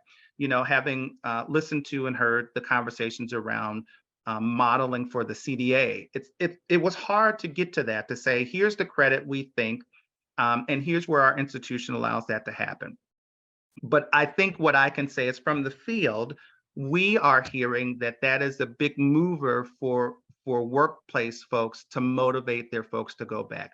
Did you know you can start with 6 credits? Did you know you're not starting from the beginning? And when workers hear that, I think they hear something different than we hear. So we hear, well, it's 6 credits. We got to figure out, is this intro? Is this, you know, but workers hear, oh, that's great. I'm not starting at the beginning. They recognize I've been working for 10 years, or I've been working for 15 years, or I've been working for however long, and I don't have to start at 0, right? And so I think workers hear that much differently than we sort of can sometimes cast it living in higher ed. And so I think that's an important aspect. But I think the other thing is, and I'm gonna put compensation on the side for just a moment, not because compensation isn't a clear and present issue in early childhood, because it is.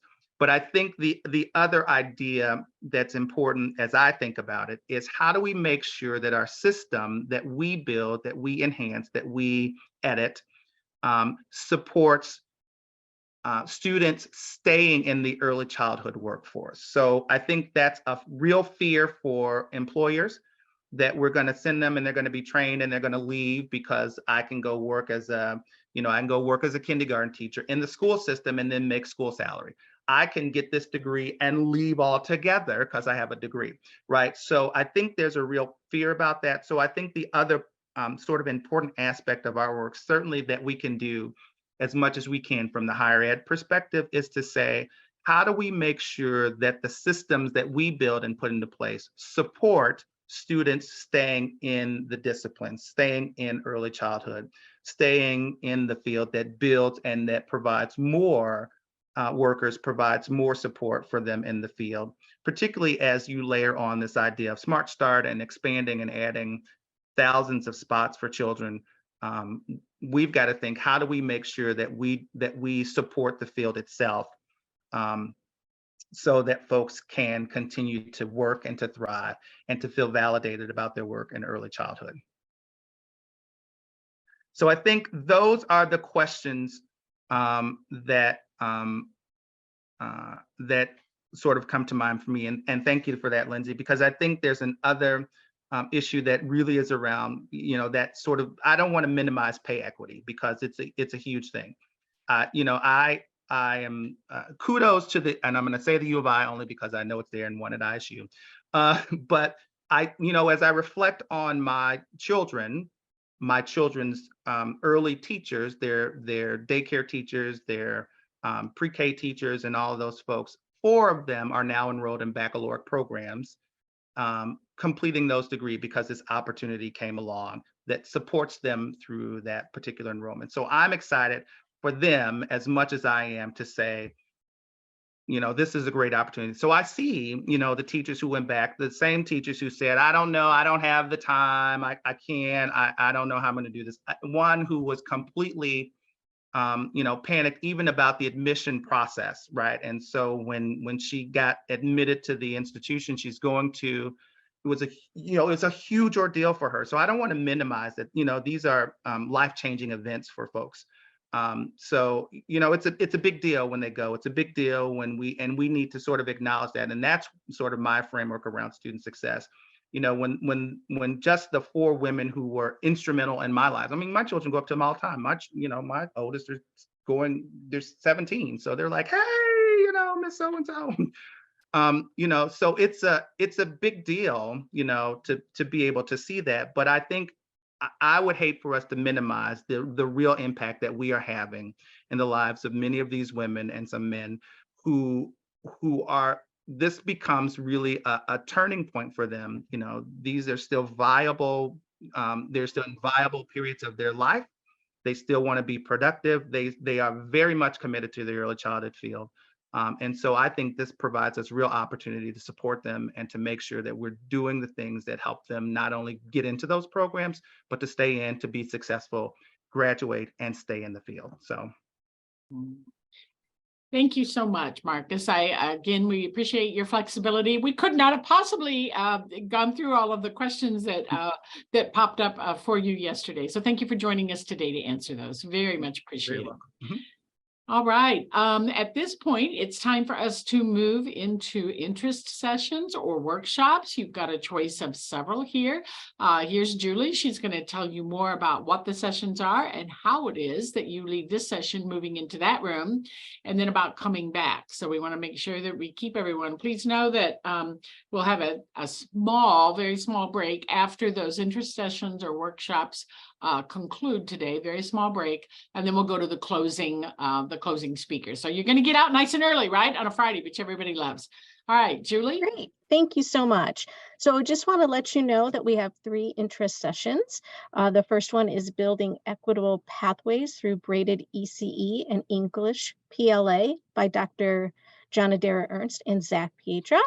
Our next one is a panel on how to intentionally implement the competency modules, a discussion with faculty from 3 institutions led by Dr. Tony Potenza and Dr. Annie Ranking. And our final one is bilingual and ESL approval considerations, creating awareness and encouraging new approaches to elevate high impact ESL bilingual services. And that is led by Dr. Lindsay Meeker, Dr. Rebecca Vanderlach Navarro, Kathy Main, and Dr. Jennifer Kerms. So when I open up the breakout session, you can just see a little button that says you can join whichever interest session you would like. So that's completely up to you to pick one. And I will start launching this in just a moment. And then, as Joni said, please come back to the main room after your session is over with. We'll have a small break and then we'll have our closing remarks. So please come back to the main room. Shall we get started?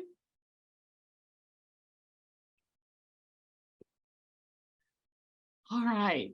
Well, before I introduce our closing speaker, I want to thank all of you for your participation, especially the workshop and interest session leaders.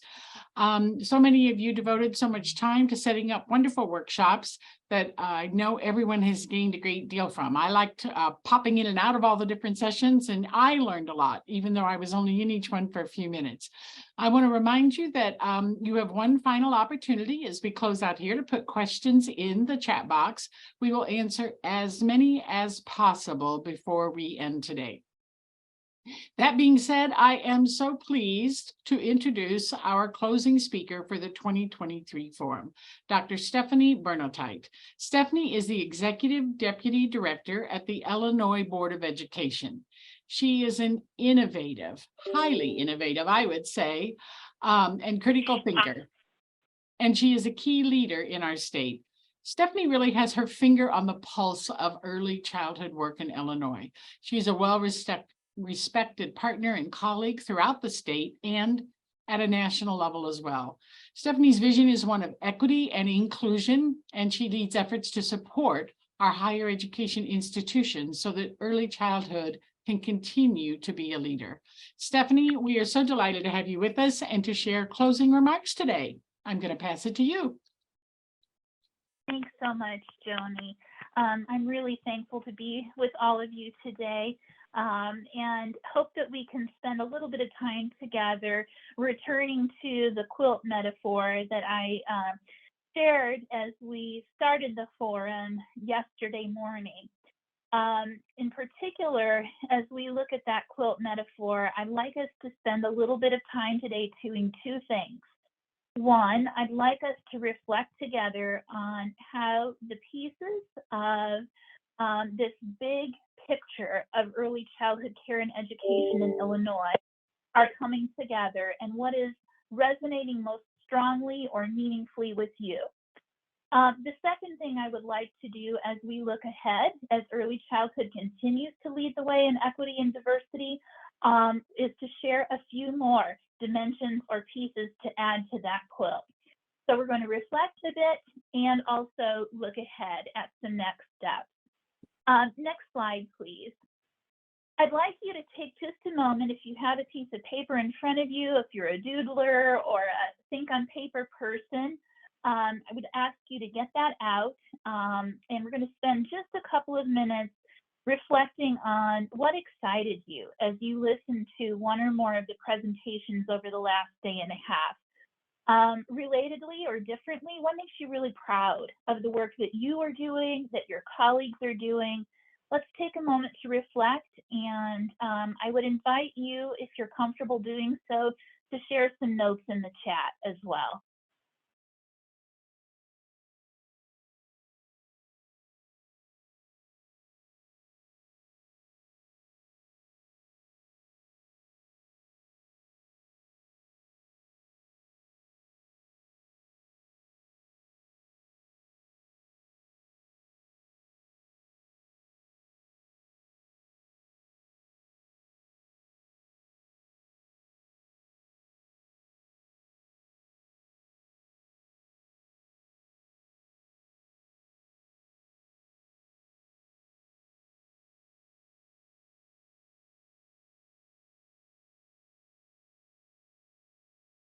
I'm going to kick things off by noting that as I listened to the speakers over the course of the last day and a half, one of the things that makes me really proud and excited are all of the ways in which our colleagues are using evidence-based approaches to continue to iterate and think together about how to continuously improve the ways in which we're working with aspiring early childhood educators or those already in the field. I saw so many of examples of that over the course of the forum. It made me really excited and proud. Really appreciate folks who are making some notes or sharing some things in chat. Julie, are you seeing any comments coming in the chat that you could read aloud to us? Sure. So I had one that said, so proud of my ECE higher ed colleagues and the amazing work that is happening statewide. I feel so lucky to be in this field. Have come in. And we have another one, all of the innovative, whoops, so we just lost it here. Julie, it's in the Q&A portion. All of the innovative ways we're working to support and increase early childhood educators throughout Illinois. In addition, Thank proud of my colleagues and their continued dedication. Thank you for those share outs. We're going to do a few more rounds like this, so keep that pen or paper handy, keep that reflective cap on for just a moment, and thank you for the note in the chat. So much great data and so many resources to build on. Thank you for adding notes. I would like to go ahead and go to the next slide, please, and ask you to think next about with the intensity of this work, the particular challenges added to this work over the last several years, what's one of the things that keeps you here in this space? What is the North Star that is really guiding you day in and day out? What's your why? Let's take just a moment to reflect on that.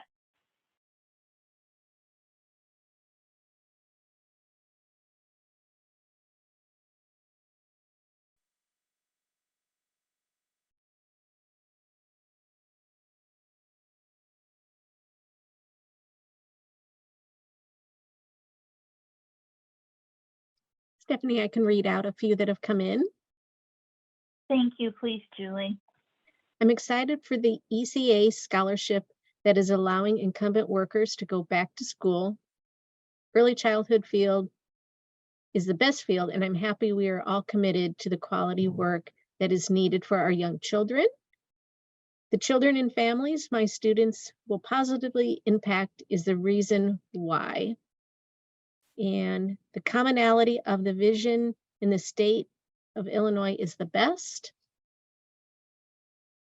And ultimately, we are improving early care and education for children and families, building for the future. Thank you for those readouts, Julie. Giving space for anyone else who might like to post something in the chat or in the Q&A box. I guess we have a couple of options.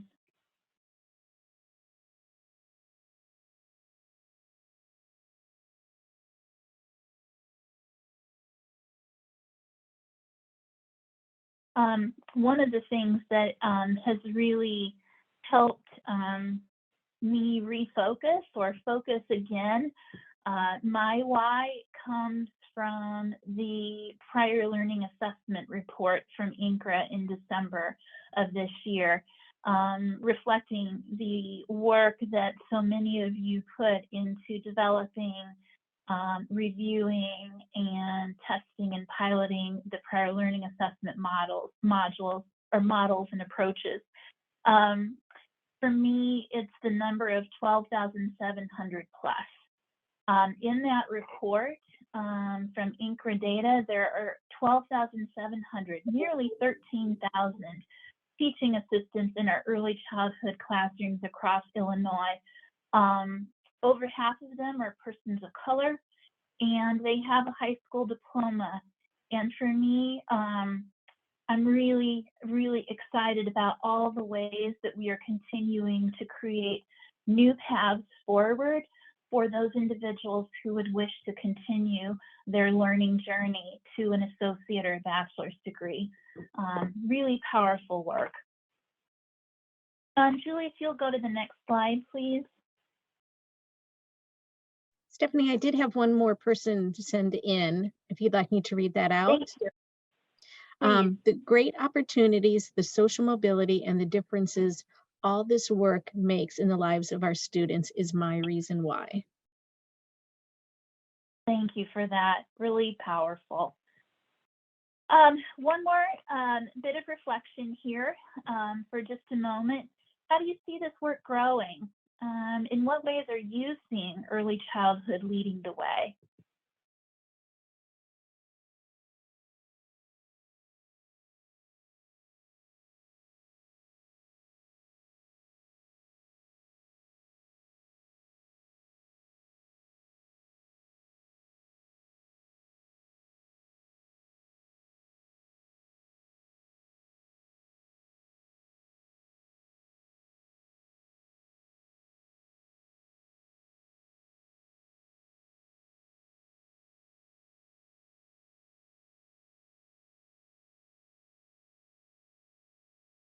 I would invite you again, if you haven't already, to post something in the chat.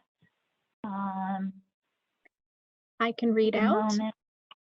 I've got models for innovative higher ed practices. ECE is breaking down barriers in the state between 2- and 4-year institution, as well as setting new precedents for PLA and CBE. ECE has always led the way.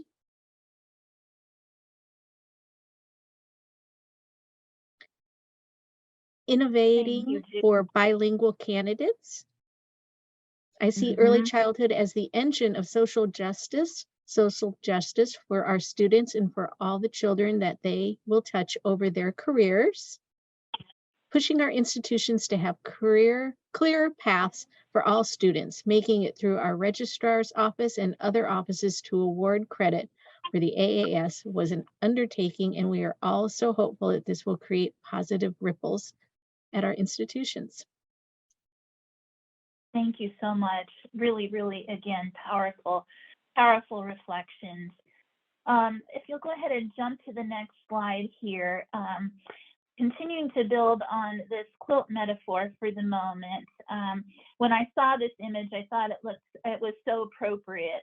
When I look at this, in addition to the beautiful colors and patterns, I see how so many different blocks are connected to and building on one another. And it reminded me a little bit of the slide that Joni shared with how all the pieces related to the Gateway competencies connect and stack on one another. So I'm going to take just a couple of minutes to highlight some additional blocks or pieces that connect to the work that you were highlighting in the conference yesterday and today, and some things that are coming next as we have early childhood continue to lead the way in Illinois. So if you'll go ahead and advance to the next slide, Julie. I'm going to take us back to the opening remarks by Brian Durham and Ginger Ostro, and want to just hone in for a little bit on two of the growth strategies in a thriving Illinois. In order for Illinois to thrive, we need to increase talent and innovation to drive economic growth. And in particular, I'm going to talk a little bit about some work that is continuing to emerge and develop relative to Growth Strategy 4, encouraging high school graduates to stay in state for college and keep talent in Illinois, and Growth Strategy 6, expanding higher education models of teaching and learning to prepare students for success in the work of the future. If you'll go to the next slide, please, Julie. We're going to take a quick peek at Growth Strategy 4. I'm hopeful this is on your radar in that the Illinois Post-Secondary Workforce and Readiness Act has been in place in Illinois for a number of years. That act includes multiple provisions that touch work that Marcus Brown shared with you and that have been topics of conversation throughout the forum. Specifically, the Post-Secondary Workforce and Readiness Act calls for the development and expansion of courses in high school that would support high school seniors to brush up on their skills in English and or math and be better prepared, better situated to transition to work and college. Those classes are called transitional English and transitional math classes. And your colleagues across Illinois have been doing incredible work with high school partners to implement transitional English and math for high school seniors who need a little extra focus to get back on or to stay on track as they complete their senior year of high school. That work is intended, along with the elements that Marcus shared, to mitigate the need for developmental education courses. So it's a tandem strategy to that work. Another provision in the Post-Secondary Workforce and Readiness Act was the launch of a competency-based education pilot for school districts across Illinois. And our ISB partners will have more to share about that work in the coming weeks and months and years as that work evolves. Additionally, the Post-Secondary Workforce Readiness Act laid out the provisions for what they call the Post-Secondary and Career Expectations, or PACE, PACE framework. This PACE framework is a model for guiding high school students through a comprehensive set of experiences that help them to be well situated as they exit high school to transition seamlessly into college and or career. Those experiences include things like doing a campus visit, learning about the FAFSA and how to complete it, exploring career interests, and engaging in meaningful career exposure activities like a high school appropriate internship, dual credit coursework in a field of interest, and more. That PACE framework has been a voluntary feature of our landscape, and we have multiple high schools across the state that have implemented the provisions of the PACE framework. The PACE framework also calls for students who are interested and high school districts that are ready to develop and implement a high school career pathway endorsement on the high school diploma. That career pathway endorsement for high school students who meet the requirements, it's typically 6 dual credit hours of college coursework in their area of interest or study, career experiences, and other kinds of guided activities that help them really begin to grasp what a career of choice looks like, the further preparation that's needed, and in some cases to situate them with a career badge or credential that allows them to go direct to employment. That career pathway endorsement as part of the PACE framework is now going to be required of all of our Illinois school districts. So the soft launch, the early adoption work, lessons learned along the way, as of last summer, now have been codified as a requirement, as you see on this slide, for all school districts across Illinois by July 1 of 2025. This has, I think, incredibly exciting implications as we look ahead in early childhood to build on the amazing work that has happened in partnership with INCRA to provide early training and learning opportunities in our high school classes, to expand on some of the work that you heard about in the forum to help people become qualified to teach dual credit courses, and thirdly, to build a pipeline of high school students who aspire to enter this field into your programs of study. So when we look ahead, I wanted to highlight the Post-Secondary Workforce Readiness Act and this new requirement of the PACE framework implementation.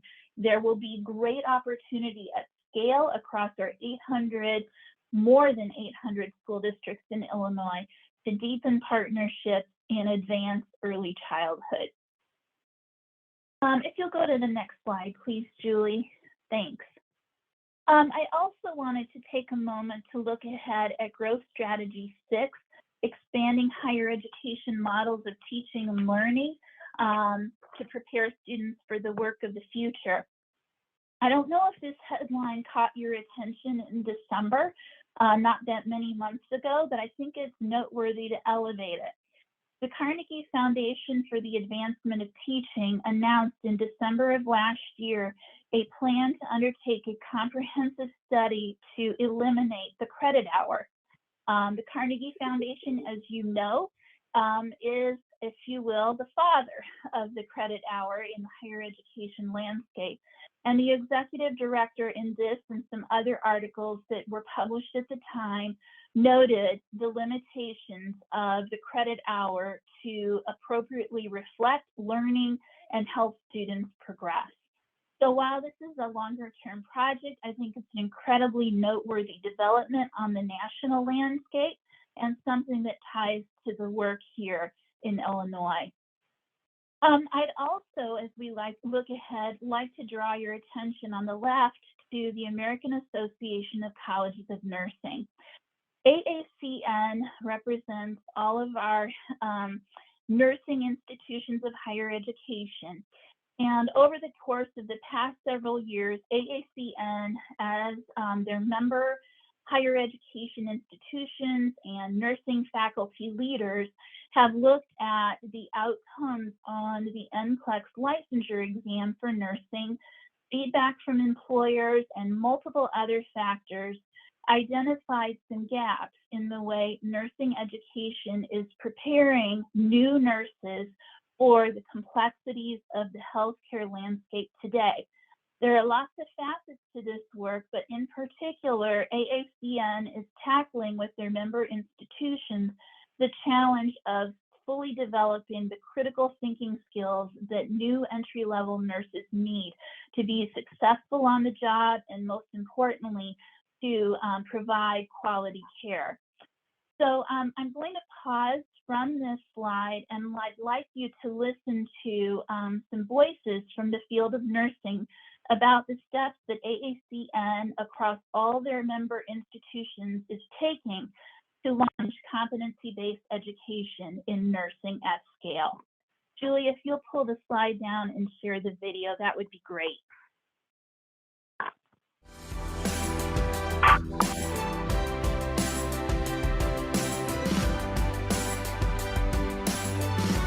What excites me the most about the new Essentials is the opportunity to build toward and achieve competency-based education. Our practice partners are ready to work with us, and we will be able to fully close the academic practice gap and make the transition from nursing education to practice seamless. Every student can expect the same education, and every employer can expect the same competencies from the nurses they bring into their organization. The competencies and the sub-competencies of those domains are explicit, so they create a nice roadmap, but they leave plenty of room for creative and innovative thinking within our individual programs for how education can support student learning.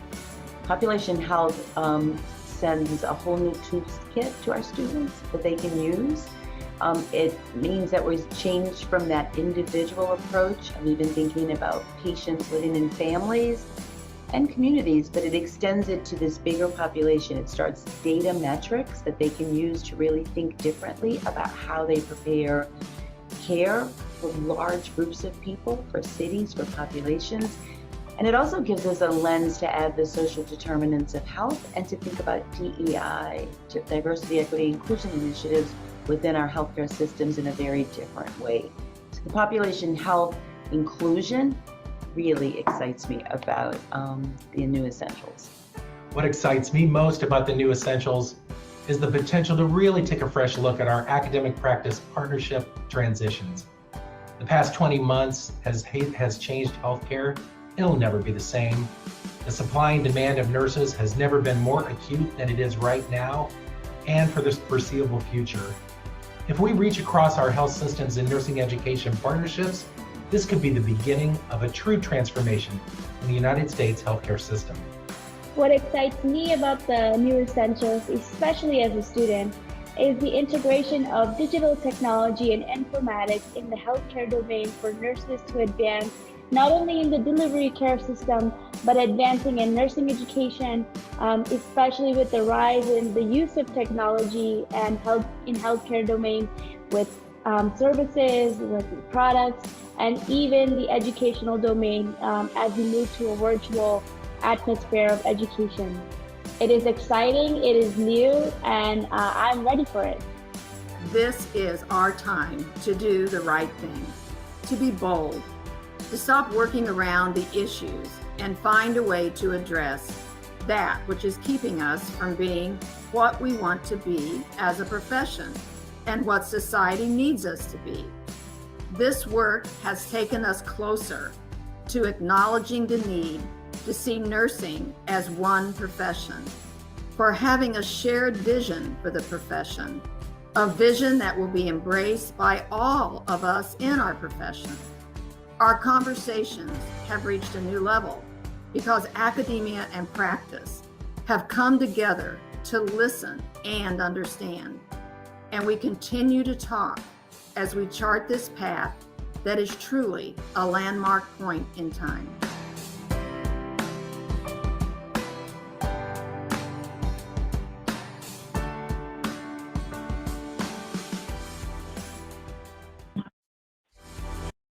I appreciate that.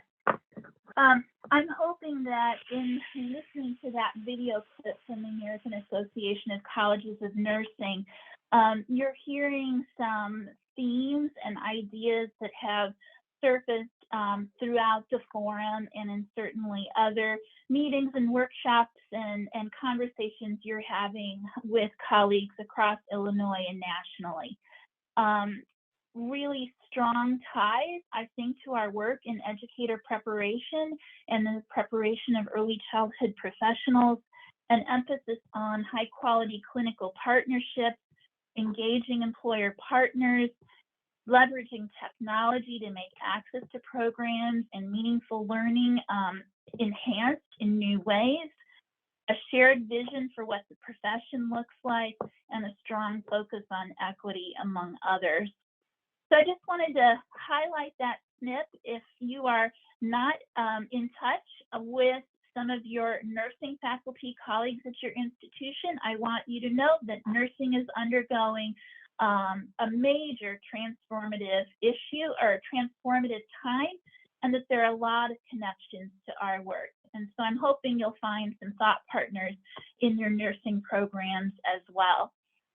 I also wanted to look ahead and just touch base to let you know that around the country and internationally, there is continuing to be a groundswell of work and growth and interest in competency-based approaches to meet the needs of our learners across different kinds of disciplines and career fields in new ways.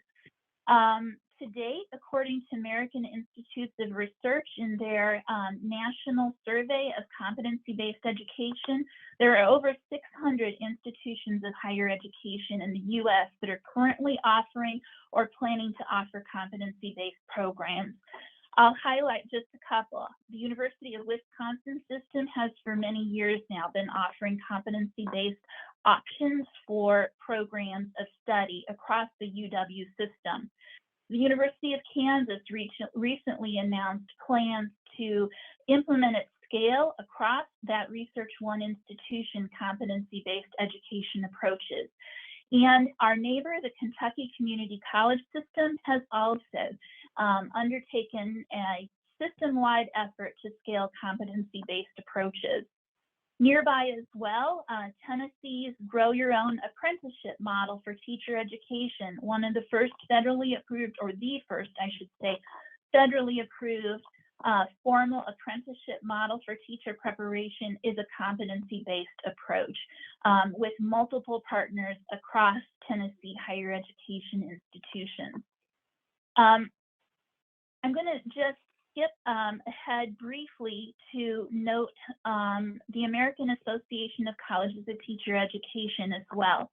As we look ahead, I wanted to share, if you were not able to be at the AACTE conference in Indianapolis just a few weeks ago, the executive director of AACTE, Lynn Gangone, announced a partnership between AACTE and the Competency-Based Education Network to advance competency-based approaches in teacher education. Lynn's remarks were along the lines of, we have a call and an urgency to make our educator preparation programs differently accessible and available to a wider group of individuals aspiring to enter the profession. And she sees the work in nursing as a sister profession where there's great opportunity for movement at scale in this space. So looking ahead, I wanted to give you a sense of some of the groundswell of work happening in and around the kinds of things that you're doing. And looking ahead, want to share just one more piece of news with you. If you'll go to the next slide, Julie. Listening to some of the sessions and all the incredibly creative and innovative ways that you're using the Gateways competencies, the modules, the assessment tools, etc., in your programs, I know here and nationally, one of the things that continues to be a challenge is how we support the documentation of learning and learner progression at a more granular level than our traditional transcripts offer. So I just wanted to remind you that the American Association of College Registrars and Admissions Officers has been working in this space for a number of years to develop policy guidelines, recommendations, and to implement pilot projects to create a new next generation transcript called the Comprehensive Learner Record. The Comprehensive Learner Record goes by a variety of names. Sometimes we call it a Comprehensive Learning and Employment Record, or a Digital Learning Wallet, as a couple of other acronyms. But it has two major areas of focus. One is to represent much more transparently to learners, employers, and educators, whether they're in the K-12 or the higher education space, exactly the competencies that a learner is needing to attain to achieve a credential, a degree, or other recognition, their progression in developing those competencies, and as well to secondly, not only make that information transparently available, but to empower the learner to retain that information through a much different form of access to their transcript than exists today.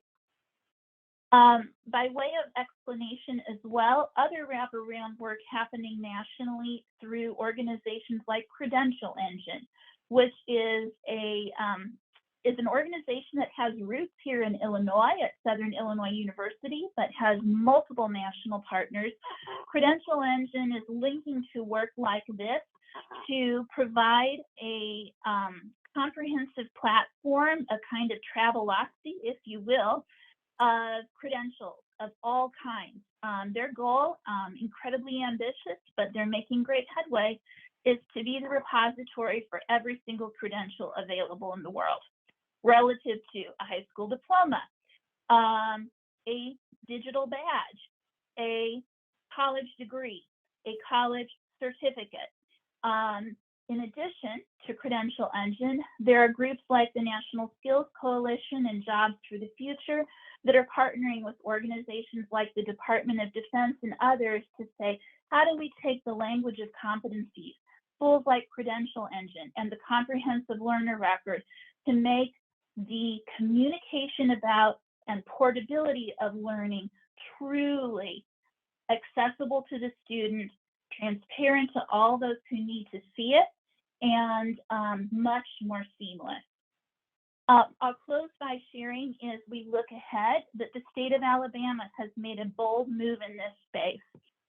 They are at the state level embarking on work to issue what they call a digital learning and employment wallet that will follow a learner from school, post-secondary education, to career, back to post-secondary education at whatever time the learner wants to upskill or reskill back into the employment space, and to retain and keep this portfolio, if you will, in a digital way of learning attainments over time.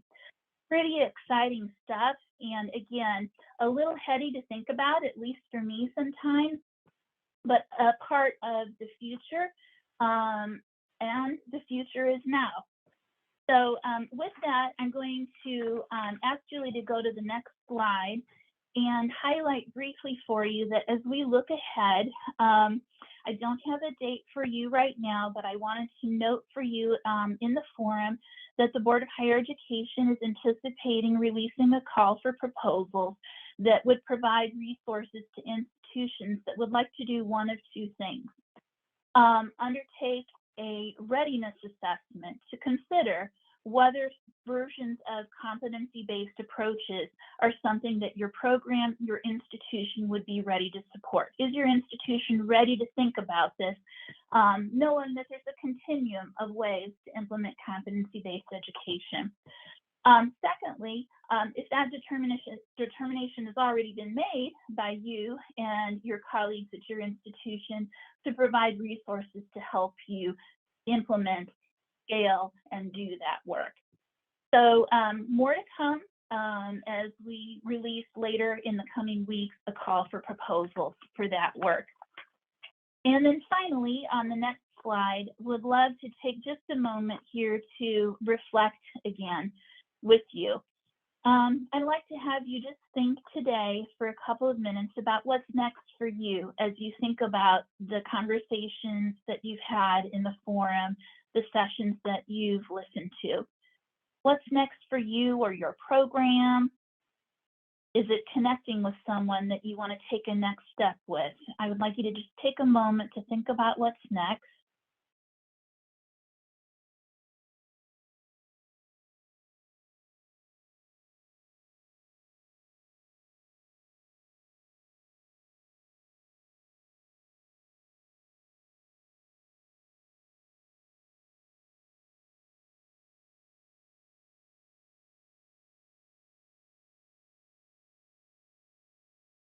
And then finally, Julie, if you'll advance to the last slide, I wanted to also note with great appreciation the work of Joni, Stephanie, Julie, and so many other colleagues at the Anchor team for their efforts to host this forum. They are always incredible partners to us in higher education, and I'm most grateful to them for their service, their leadership, and their collaborative spirit. So thank you. INCRA team, and if you don't mind joining me, I've seen a few little emojis going. If you don't mind joining me with a little bit of applause or anything else you'd like to add on your screen. Yes, thank you very much, Kira. I see you, and John, and I know folks are kind of multitasking, but thank you to the INCRA team. I'll pause and turn things back over to Joni and Julie. Well, thank you so much, Stephanie. That was very informative, and we really appreciated that overview. I love the clip that you shared too, really thinking about how other programs such as nursing are using competencies, what might be happening at our institutions. So some really great information. If you have some questions or something you wanted to hone in on here for just a minute, you have one more final opportunity here to maybe pop those in the chat box. If you've got something else that you want to add or share. While we're doing that, I want to just say such a big thank you for all of the presenters. So I want you to take a look kind of at the list we're going to share in just a minute of all the individuals who've helped with this. But while we do that, Julie, you've got some key information you want to share. So folks, type in the chat box, listen to Julie, and then we'll circle back here in a second. Julie? Great. Thank you so much. Just wanted to thank everyone for being here past 2 days. I will be sending out a survey regarding the forum later this afternoon. We do really appreciate your feedback. It is important. It helps us to review what we have put forward, what we could put forward again as we move forward. So I do appreciate the time that it takes to review the evaluation survey. Many of you have signaled that you were interested in the recordings. Those will be placed on the ECE Toolbox the ECE Toolbox of the Gateways website next week. And I will also be putting PowerPoint presentations and supplemental materials on the website as well. And if you have any questions about where to find the ECE Toolbox on the website, please send me an email and I will get you a direct link if that is needed. So thank you all.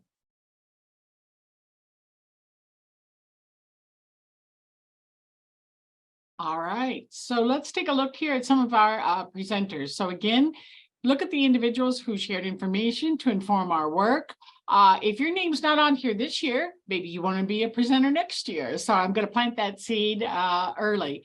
But thank you, all of you, for taking time and expertise to share.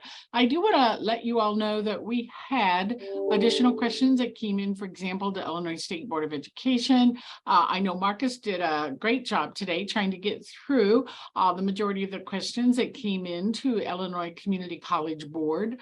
Likewise, Stephanie, Jamila, and others answered questions as well yesterday. But we have the upcoming virtual conversations. That is scheduled for, I think, May 15th at 8 a.m.